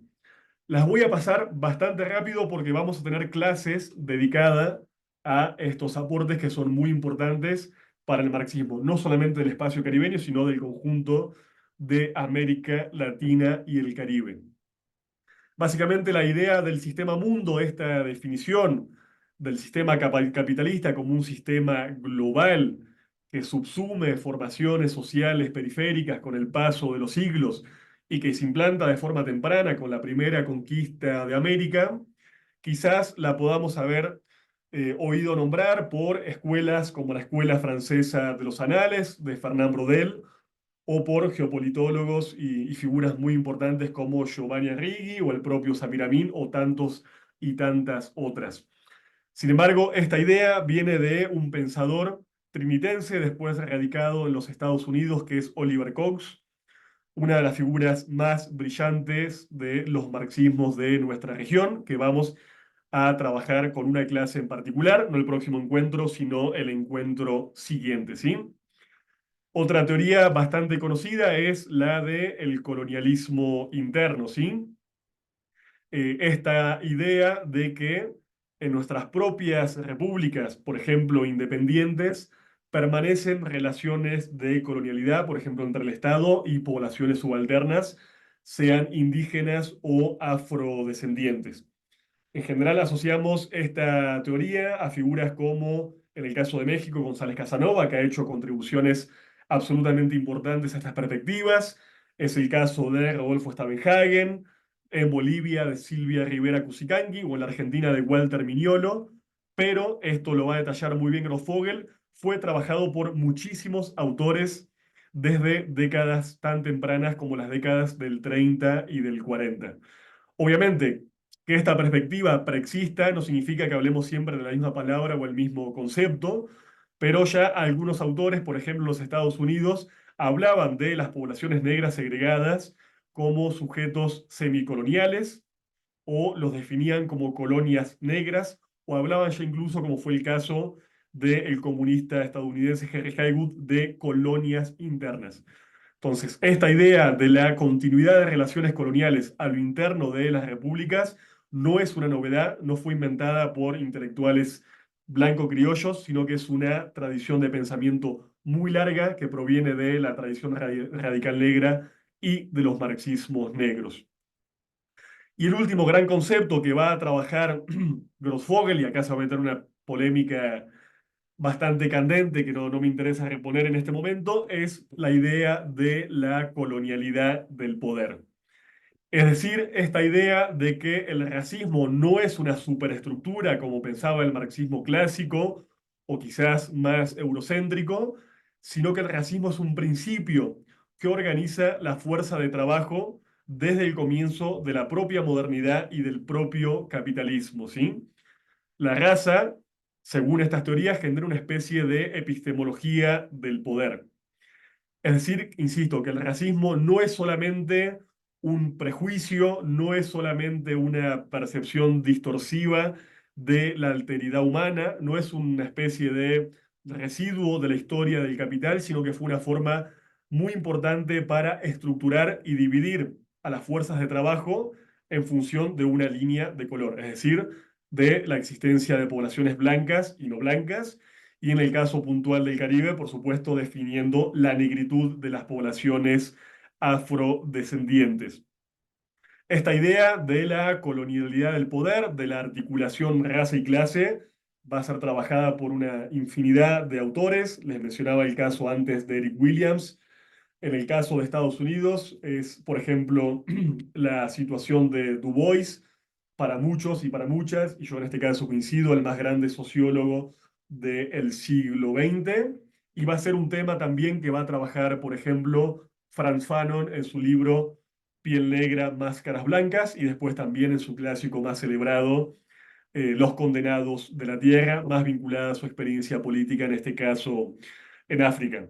Entonces, esta idea, insisto, de la colonialidad del poder va a ser muy importante, y si hay una característica distintiva de los marxismos negros es haber pensado y teorizado cómo la raza y la clase se articulan, sin ninguna, de alguna forma, soslayar ni invisibilizar a la otra.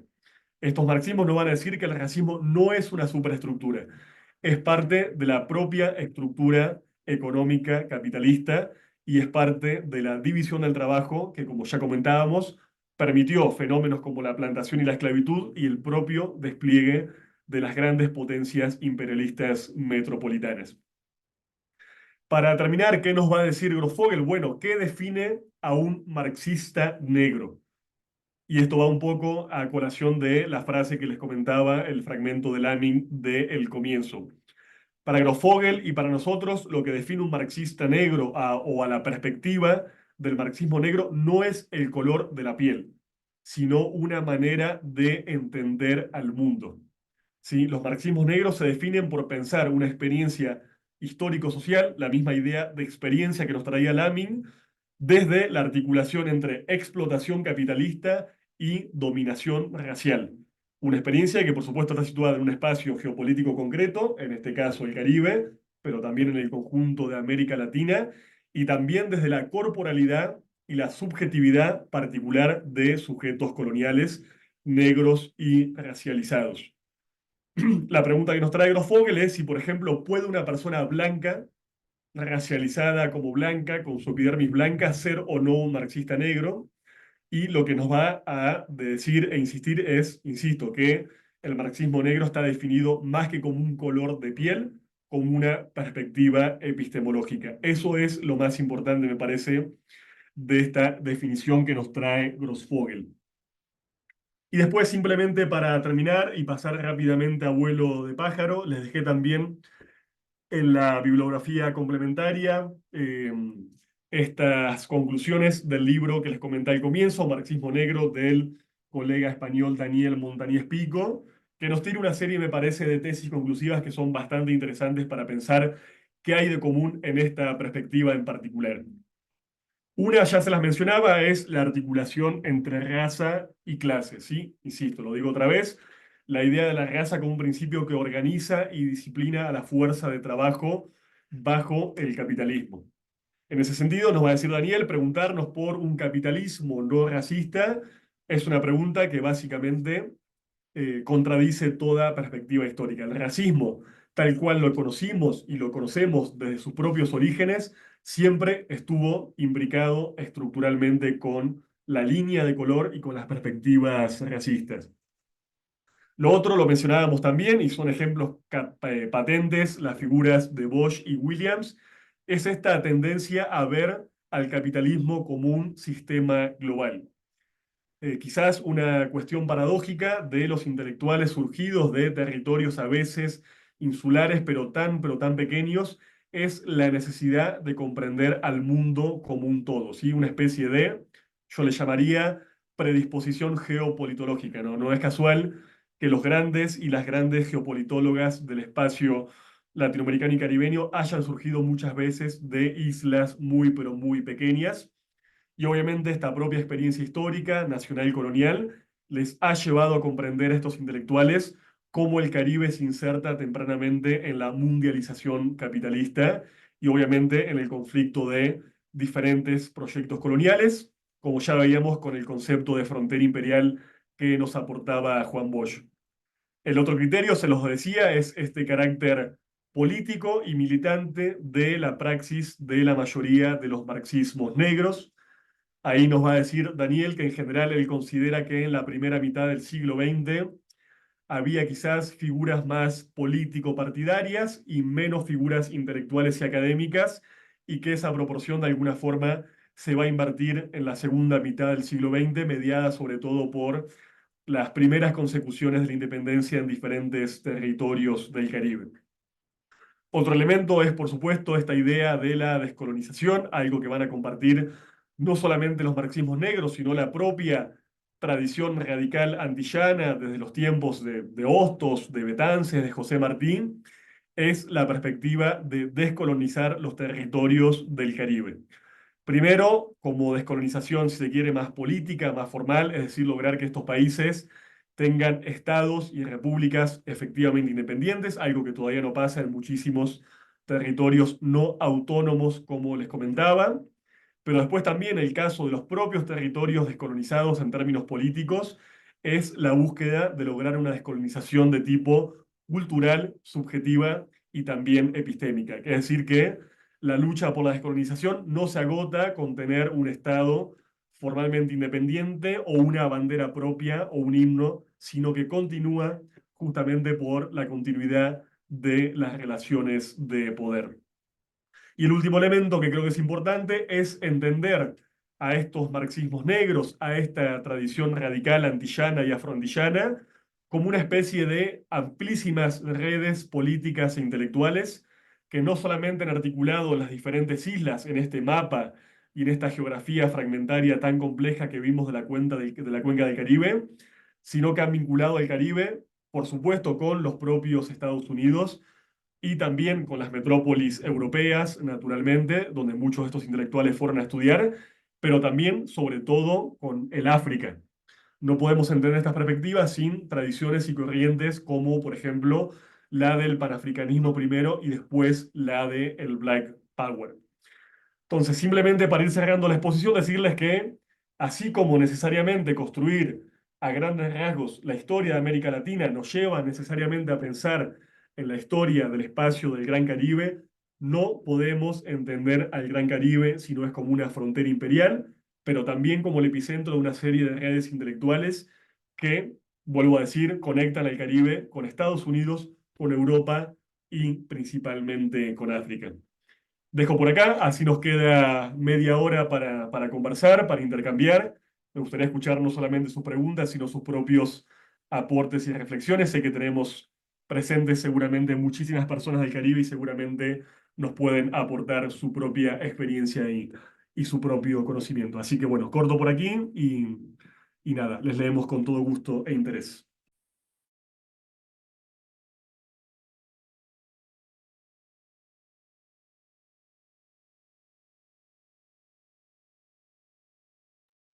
Bueno, gracias por la exposición, Lautaro. Creo que ya están llegando algunos comentarios por acá. Vamos a irlos recogiendo para darles lectura.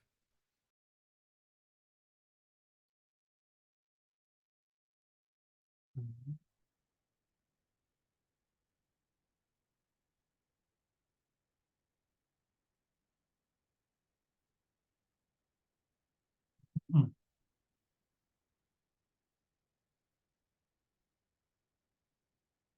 Bueno, quizás en lo que llega algún comentario, Ujú. aprovechando Claro. una Meta pregunta, moderada. Me parece muy interesante esto último que nos comentabas respecto a la continuidad, ¿no? del colonialismo en las perspectivas del marxismo caribeño. Y yo te preguntaría si podríamos hablar como de un foco desde el cual nace este planteamiento, o más bien empezaríamos a pensar como en diferentes horizontes intelectuales donde empieza a aparecer esta reflexión crítica que justamente le va a dar al traste pues a alguno de los planteamientos centrales del marxismo dogmático, ¿no? Como que esta idea Ujú. de pensar, ¿no? O sea, estas formas otrora pensadas como ideológicas, como una suerte de superestructura. O sea, está pasando en Ujú. simultáneo en diferentes lugares en América Latina y el Caribe. Se está rompiendo con esta lectura dogmática. Y bueno, ya llegaron algunas preguntas de nuestros compañeros acá en el Zoom. El compañero César Augusto dice, ¿cuál es, en tu punto de vista, la mayor Ujú. aplicación del marxismo en México? Bueno, creo que ya más adelante trataremos este punto, pero nos Ujú. hacen llegar esta pregunta y nos pregunta el compañero Marco Antonio Aguilar si los libros de Bosch y Williams se escribieron en la misma época o son textos de diferentes horizontes temporales. Matías Maringer nos pregunta, ¿qué políticos y líderes latinoamericanos han incorporado tendencias del marxismo negro y cómo lo han hecho? Si quieres, dejo hasta esta pregunta o continúo leyendo, Lautaro, como tú prefieras. Si no, para hacer Ah, como si quieres, paquetito. vayamos haciendo como sí, bloques mejor más pequeños así.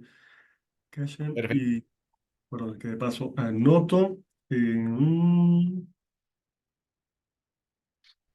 Bien.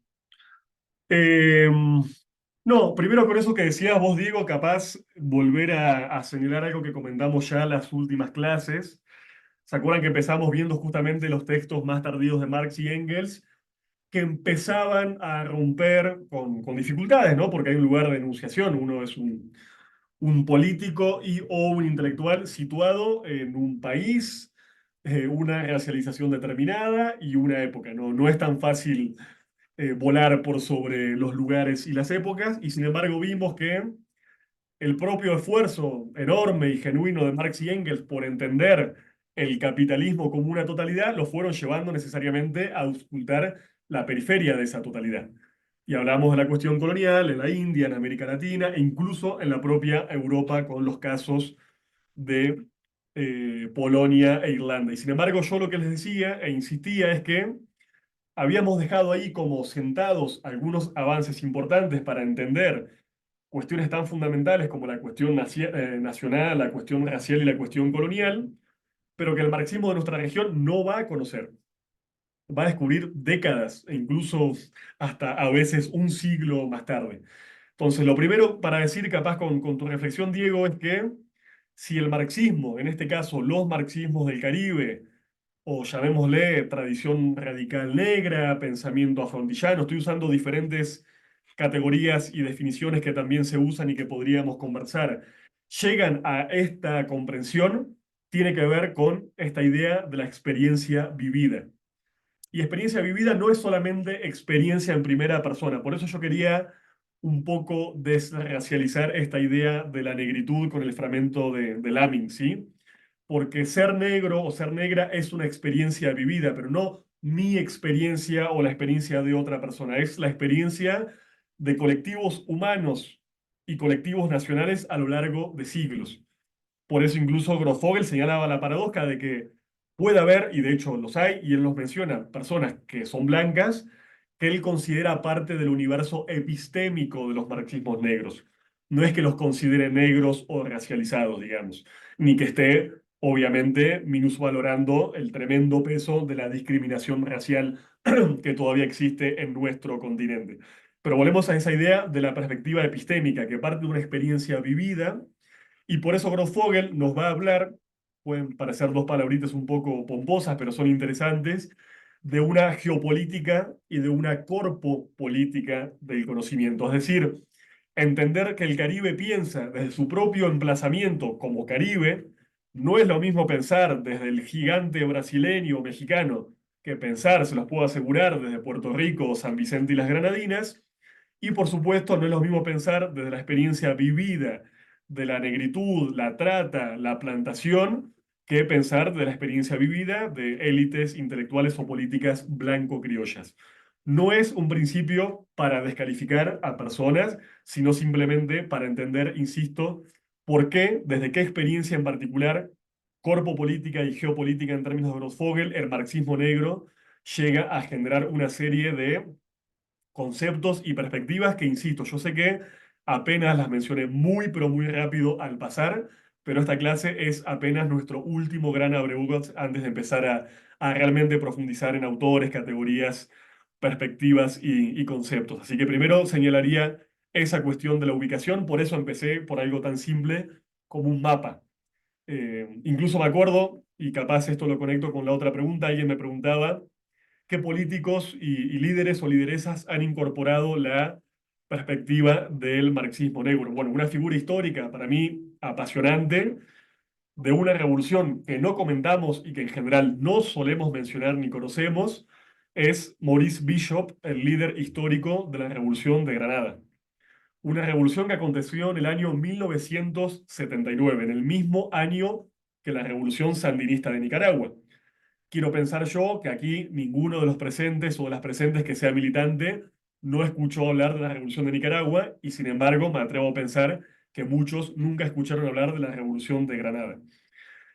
Obviamente Bishop fue una figura muy formada por esta perspectiva. La revolución va del año 79 hasta el año 83, cuando es abortada primero por una especie de lucha facciosa y después por una invasión tremenda y brutal de los propios Estados Unidos sobre una isla, búsquenla en el mapa que les dejé en el drive, absolutamente pequeña y minúscula, cuyo principal producto de exportación en esa época era la nuez moscada. Insisto, no exportaba satélites, no producía, o sea, exportaba nuez moscada. Hablamos de territorios con particularidades. En el caso de Bishop, creo que es una figura claramente atravesada por estas corrientes de pensamiento. Y les podría mencionar otro ejemplo, para no irnos solamente a la historia, sino un ejemplo contemporáneo, que es el de esta figura que les comentaba antes, el ex presidente pro tempore de la CELAC, Ralph González. Ralph González no solamente es primer ministro de su país y una figura muy, pero muy popular y carismática, sino que es además, en toda la regla, un marxista negro, muy, pero muy formado en esta tradición, muy formado en la historia del Caribe y en la teoría caribeña de la dependencia, y tiene incluso libros que yo he intentado conseguir y no consigo por nuestros propios problemas epistémicos y por algo que el propio Grosfogel señalaba. A ver, gente, y esto lo digo un poco provocativamente para quienes aquí sean de la universidad. No puede ser que cualquier autor europeo eh, lo que soñó durmiendo se convirtió en una transcripción y después fue publicado y editado en 25 lenguas y que todavía no conozcamos obras absolutamente fundamentales del pensamiento caribeño que nunca fueron traducidas y que hoy por hoy son, por ejemplo, inconseguibles. Hay una asimetría y hay un racismo epistémico. No es solamente un eslogan, sino que tiene implicancias concretas en nuestra capacidad de acceder o no a estas perspectivas. Pero bueno, yo les recomiendo a Ralph González. Hace algunos años unas compañeras le hicieron una entrevista muy maravillosa en una revista que coordinábamos. Si buscan ahí Ralph González, revista Alain, pueden acceder al pensamiento de un marxista negro contemporáneo que de nuevo, o casualidad, no solamente es un gran intelectual, sino un político de primera línea de su propio país y llegó, vuelvo a insistir, a conducir nada más y nada menos que la presidencia pro tempore de la CELAC. Creo que lo dejo ahí como un botón de muestra. Podría mencionar muchos más casos, pero creo que son en este caso Maurice Bishop y Ralph González dos ejemplos bastante significativos.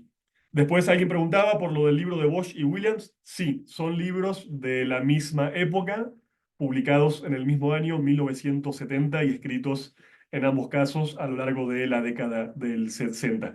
Insisto, se los voy a dejar en el Drive para que los tengan, por lo menos si no los leen ahora. Son unos bodoques bastante grandes e interesantes, de mínima les quede como material de consulta a futuro.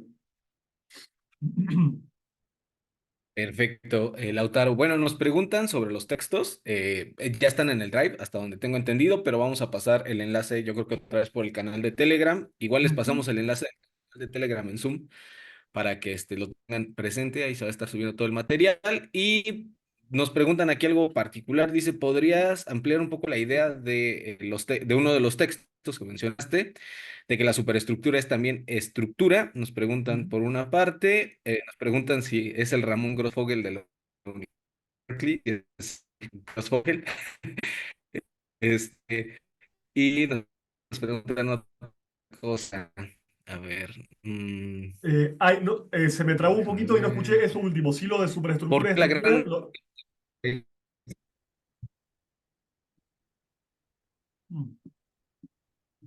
Ah, sí, sí, lo de su estructura y superestructura. Luego nos preguntaban si era el Ramón Grossfogel de la Universidad de Berkeley.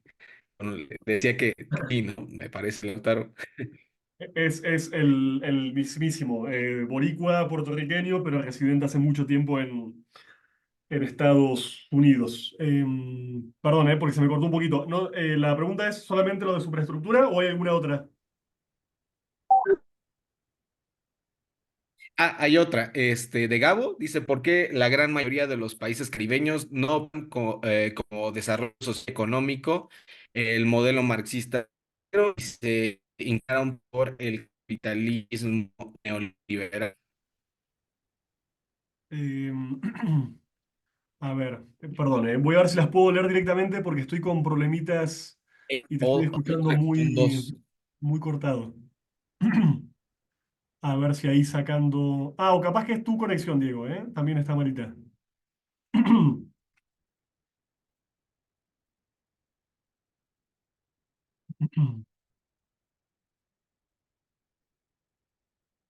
A ver, voy respondiendo la de estructura y superestructura y capaz, Diego, si podés y me escuchás y me escribís las otras preguntas en el chat, te agradezco mucho. Estoy con algunos problemitas de conexión.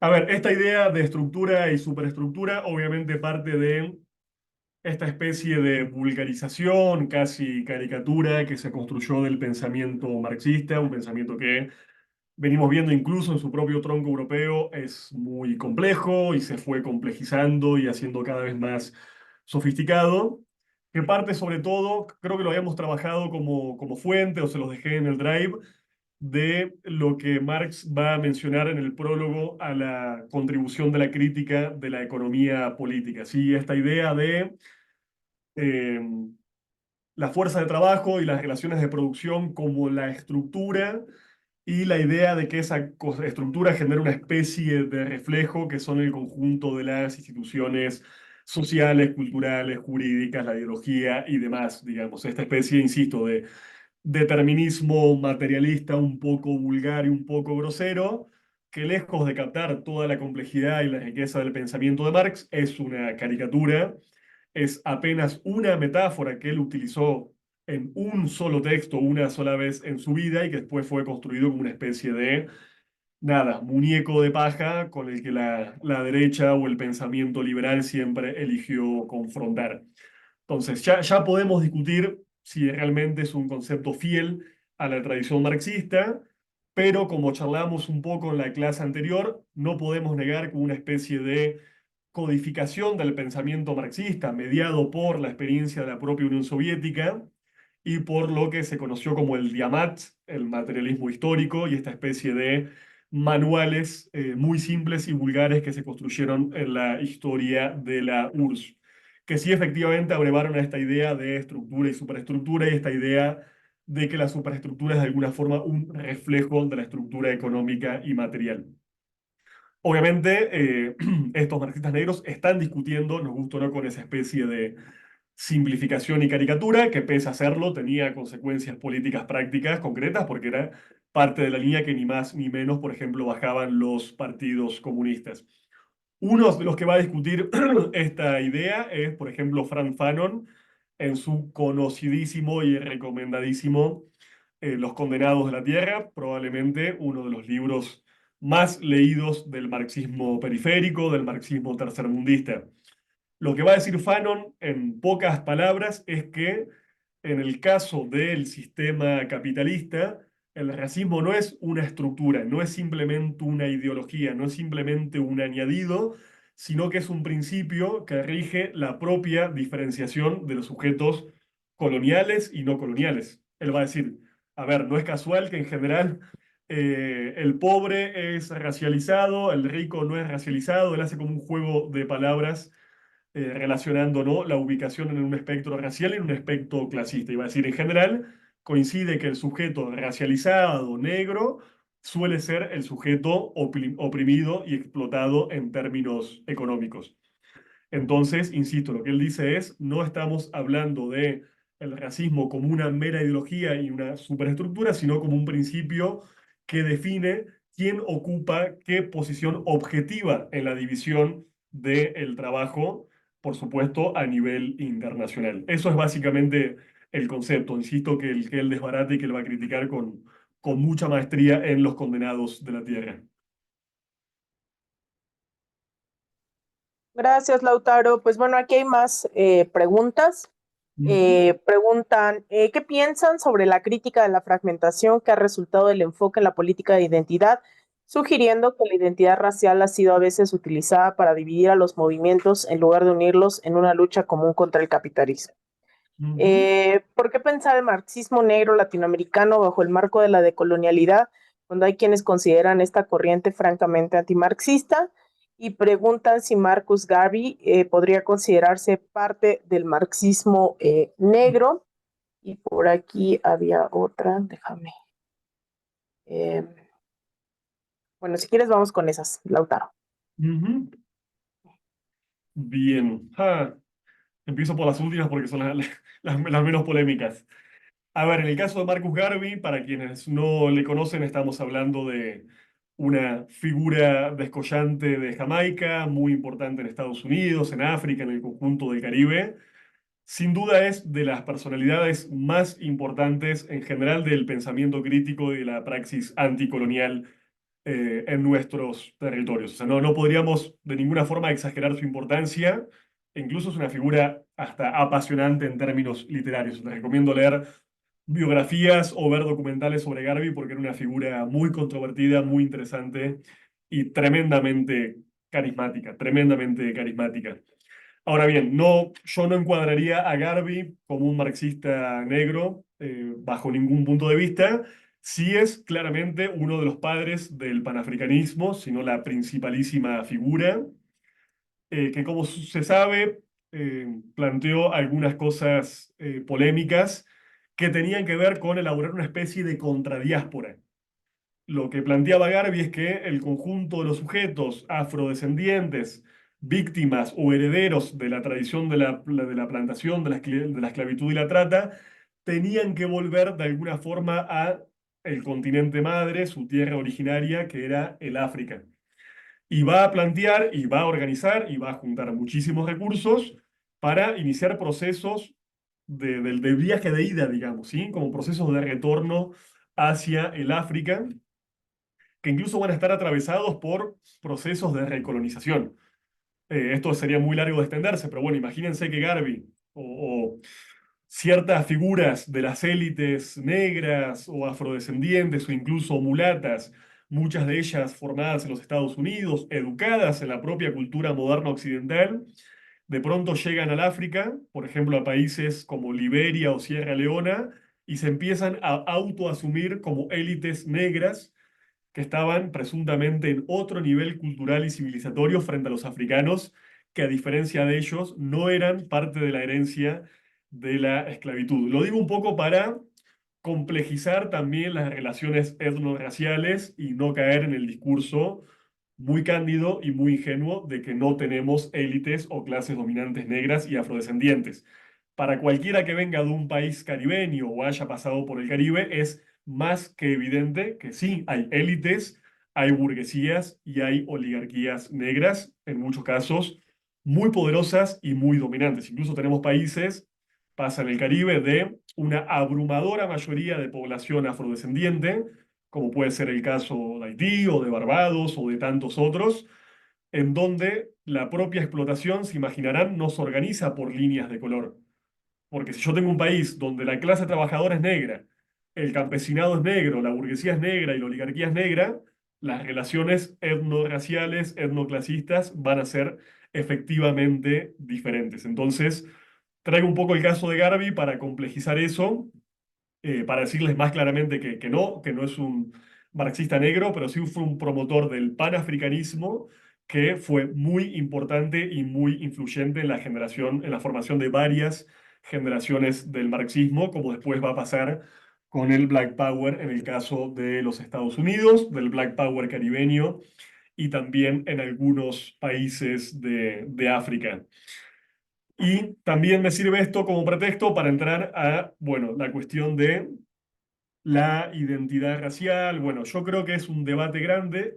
Por suerte, no le estoy escapando. Tenemos una clase dedicada a eso. Les quiero decir exactamente cuál es para que no me acusen de mentiroso. Pero vamos a tener la clase número 6, se llama clase y raza, y vamos a ver justamente algunas conceptualizaciones clásicas en la figura de Oliver Cox, este intelectual de Trinidad y Tobago, y también, por supuesto, de Frank Fanon. Vamos a ver algunas cositas del libro que les mencioné de Eric Williams y también el caso concreto de la Revolución Haitiana, porque yo creo que pensar en términos de procesos emancipatorios específicos nos permite discutir cómo se articulan la raza y la clase sin hacerlo de forma tan abstracta, que es justamente lo de que algunas corrientes o modas intelectuales suelen hacer, tomar la raza, tomar la racialización de las relaciones sociales y pensarla como una cuestión completamente desgajada de las relaciones económicas de producción.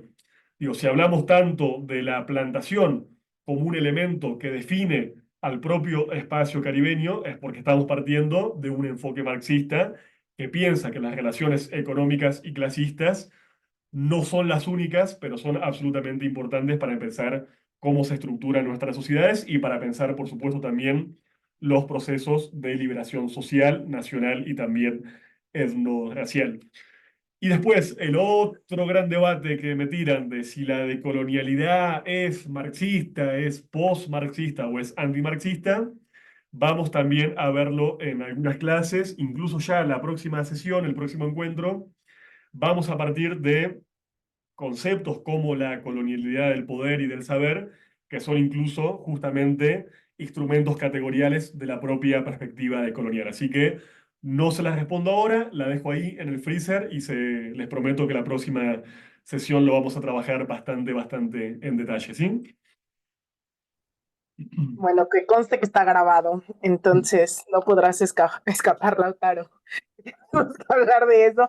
Así que, pues si quieren, lo vamos dejando por aquí el día de hoy, ya que hay todavía preguntas más bien que dan para respuestas de otras sesiones y muchas de ellas también veo son en torno a este tema pues de la identidad, ¿no? Entonces, pues agradecerles a todos, ya estamos viendo, les recordamos por favor que no se vayan sin pasar asistencia, aún así tenemos el respaldo de cuando ustedes se conectan, espero lo hagan desde la cuenta de Zoom con el correo que ustedes están pasando a asistencia para que inmediatamente también se pone la asistencia en ese sentido, ¿no? Entonces, digamos, tenemos un respaldo, aún así no se vayan de las sesiones sin pasar asistencia. Recuerden que todo está ya en el Drive, está en el canal de Telegram, ya estamos viendo, hay compañeros que dicen que no pueden entrar al chat, entonces vamos a revisar ese caso. Y anunciarles también que como parte del instituto, bueno, en el área internacional, estos días estarán saliendo unas nuevas convocatorias. Estas sesiones son los lunes. Este jueves habrá una sesión sobre la vida de Fidel Castro. Va a ser presencial en el instituto. También se transmitirá a través de las redes sociales con un compañero que viene directo desde Cuba, desde el Centro Fidel Castro. Entonces el jueves a las 4 de la tarde en el instituto tendremos esta charla que se transmitirá. Y a partir también de estos días, esperemos que sea mañana, tendremos ya el enlace disponible a la convocatoria, que serán aproximadamente 7, 8 sesiones sobre la relación bilateral México-Estados Unidos, entendiéndola a partir de los procesos tempoespacialmente hablando, es decir, qué pasaba en México y qué pasaba en Estados Unidos. Vamos a tener a una compañera, por ejemplo, hablando de los socialismos en México y los socialismos en Estados Unidos, la disputa entre las mujeres sufragistas en México y en Estados Unidos, es decir, vamos a hacer un diálogo durante los últimos 2 siglos entre México y Estados Unidos. Entonces también les vamos a mandar la convocatoria. Y por último también vamos a lanzar un curso de formación internacionalista básico que pues tiene varios módulos para debatir hacia dónde vamos, de dónde venimos, justamente a partir de la doctrina Monroe y de la independencia de México y de las independencias en general en América Latina. Entonces vamos a tener a compañeros como Atilio Borón, vamos a tener, bueno, en general a varios compañeros y compañeras que estamos confirmando, pero también les vamos a enviar esa convocatoria. Esa es los días sábados que estamos organizando junto con el Instituto Patria, con el Instituto Simón Bolívar de Venezuela, con, bueno, en realidad son una decena de organizaciones y partidos de Honduras, Argentina, Venezuela, Ecuador, el Instituto Ideal, etcétera, etcétera. Entonces, bueno, también les vamos a mandar esa información. Entonces, con respecto al curso, Lautaro, no sé si quieres agregar algo también. No, capaz más metodológico, porque yo sé que recomiendo cosas y después capaz me olvido y no siempre lo subo al Drive. En el Telegram, cuando les mandemos el enlace o les anunciemos la bibliografía, si quedó algo que mencioné y no puse o no mandé o no cargué, me pueden avisar ahí por el grupo y yo me comprometo a hacerlo. Mi idea es que cuando terminemos el seminario tengamos todos un archivo, espero que bastante nutrido, completo y representativo del tema de nuestro seminario y que quede eso como insumo para la formación, la autoformación y la praxis política, ¿no? No es mi idea hablarles de cosas y no mostrarlas, sino que las podamos compartir porque, bueno, este saber nos pertenece, por supuesto, a todas y a todos. Así que cualquier cosa nos escriben por el grupito y nada, nos veríamos en todo caso en la próxima sesión, el próximo lunes. De mi parte, de vuelta gracias a Lina, a Diego, que creo que andaba con mala conexión, y al conjunto de los compas del INFP, y a ustedes por acompañarnos también como cada sesión. Listo, muchas gracias, Lautaro. Un abrazo, compañeros, compañeras. Nos vemos el próximo lunes a las 5 de la tarde aquí. Y el link de la actividad de Fidel también está en el canal va a estar en el canal de Telegram del instituto, pero también pues aprovechemos el comercial y se los mandamos ahí en el de seminarios marxistas en Telegram. Ahí les mantenemos informados e informadas. Muchísimas gracias. Y ahí están los links de asistencia y del canal de Telegram para quien falte. Un abrazo, compañeros, compañeras. Muchas gracias. Chau, Chao. chau.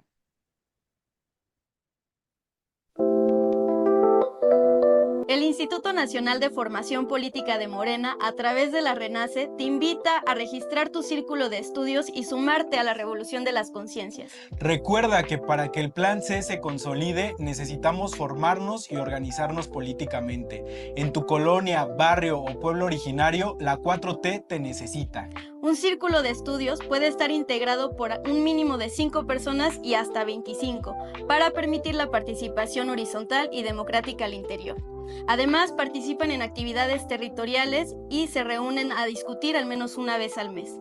Para mayores detalles, consulta www.infpmorena.com.mx, en donde encontrarás la forma de registrar tu círculo de estudio, pero también los cursos, talleres, diplomados, seminarios que tenemos en el INFP para nuestra militancia y el obradorismo. Unidad, movilización y formación para la transformación.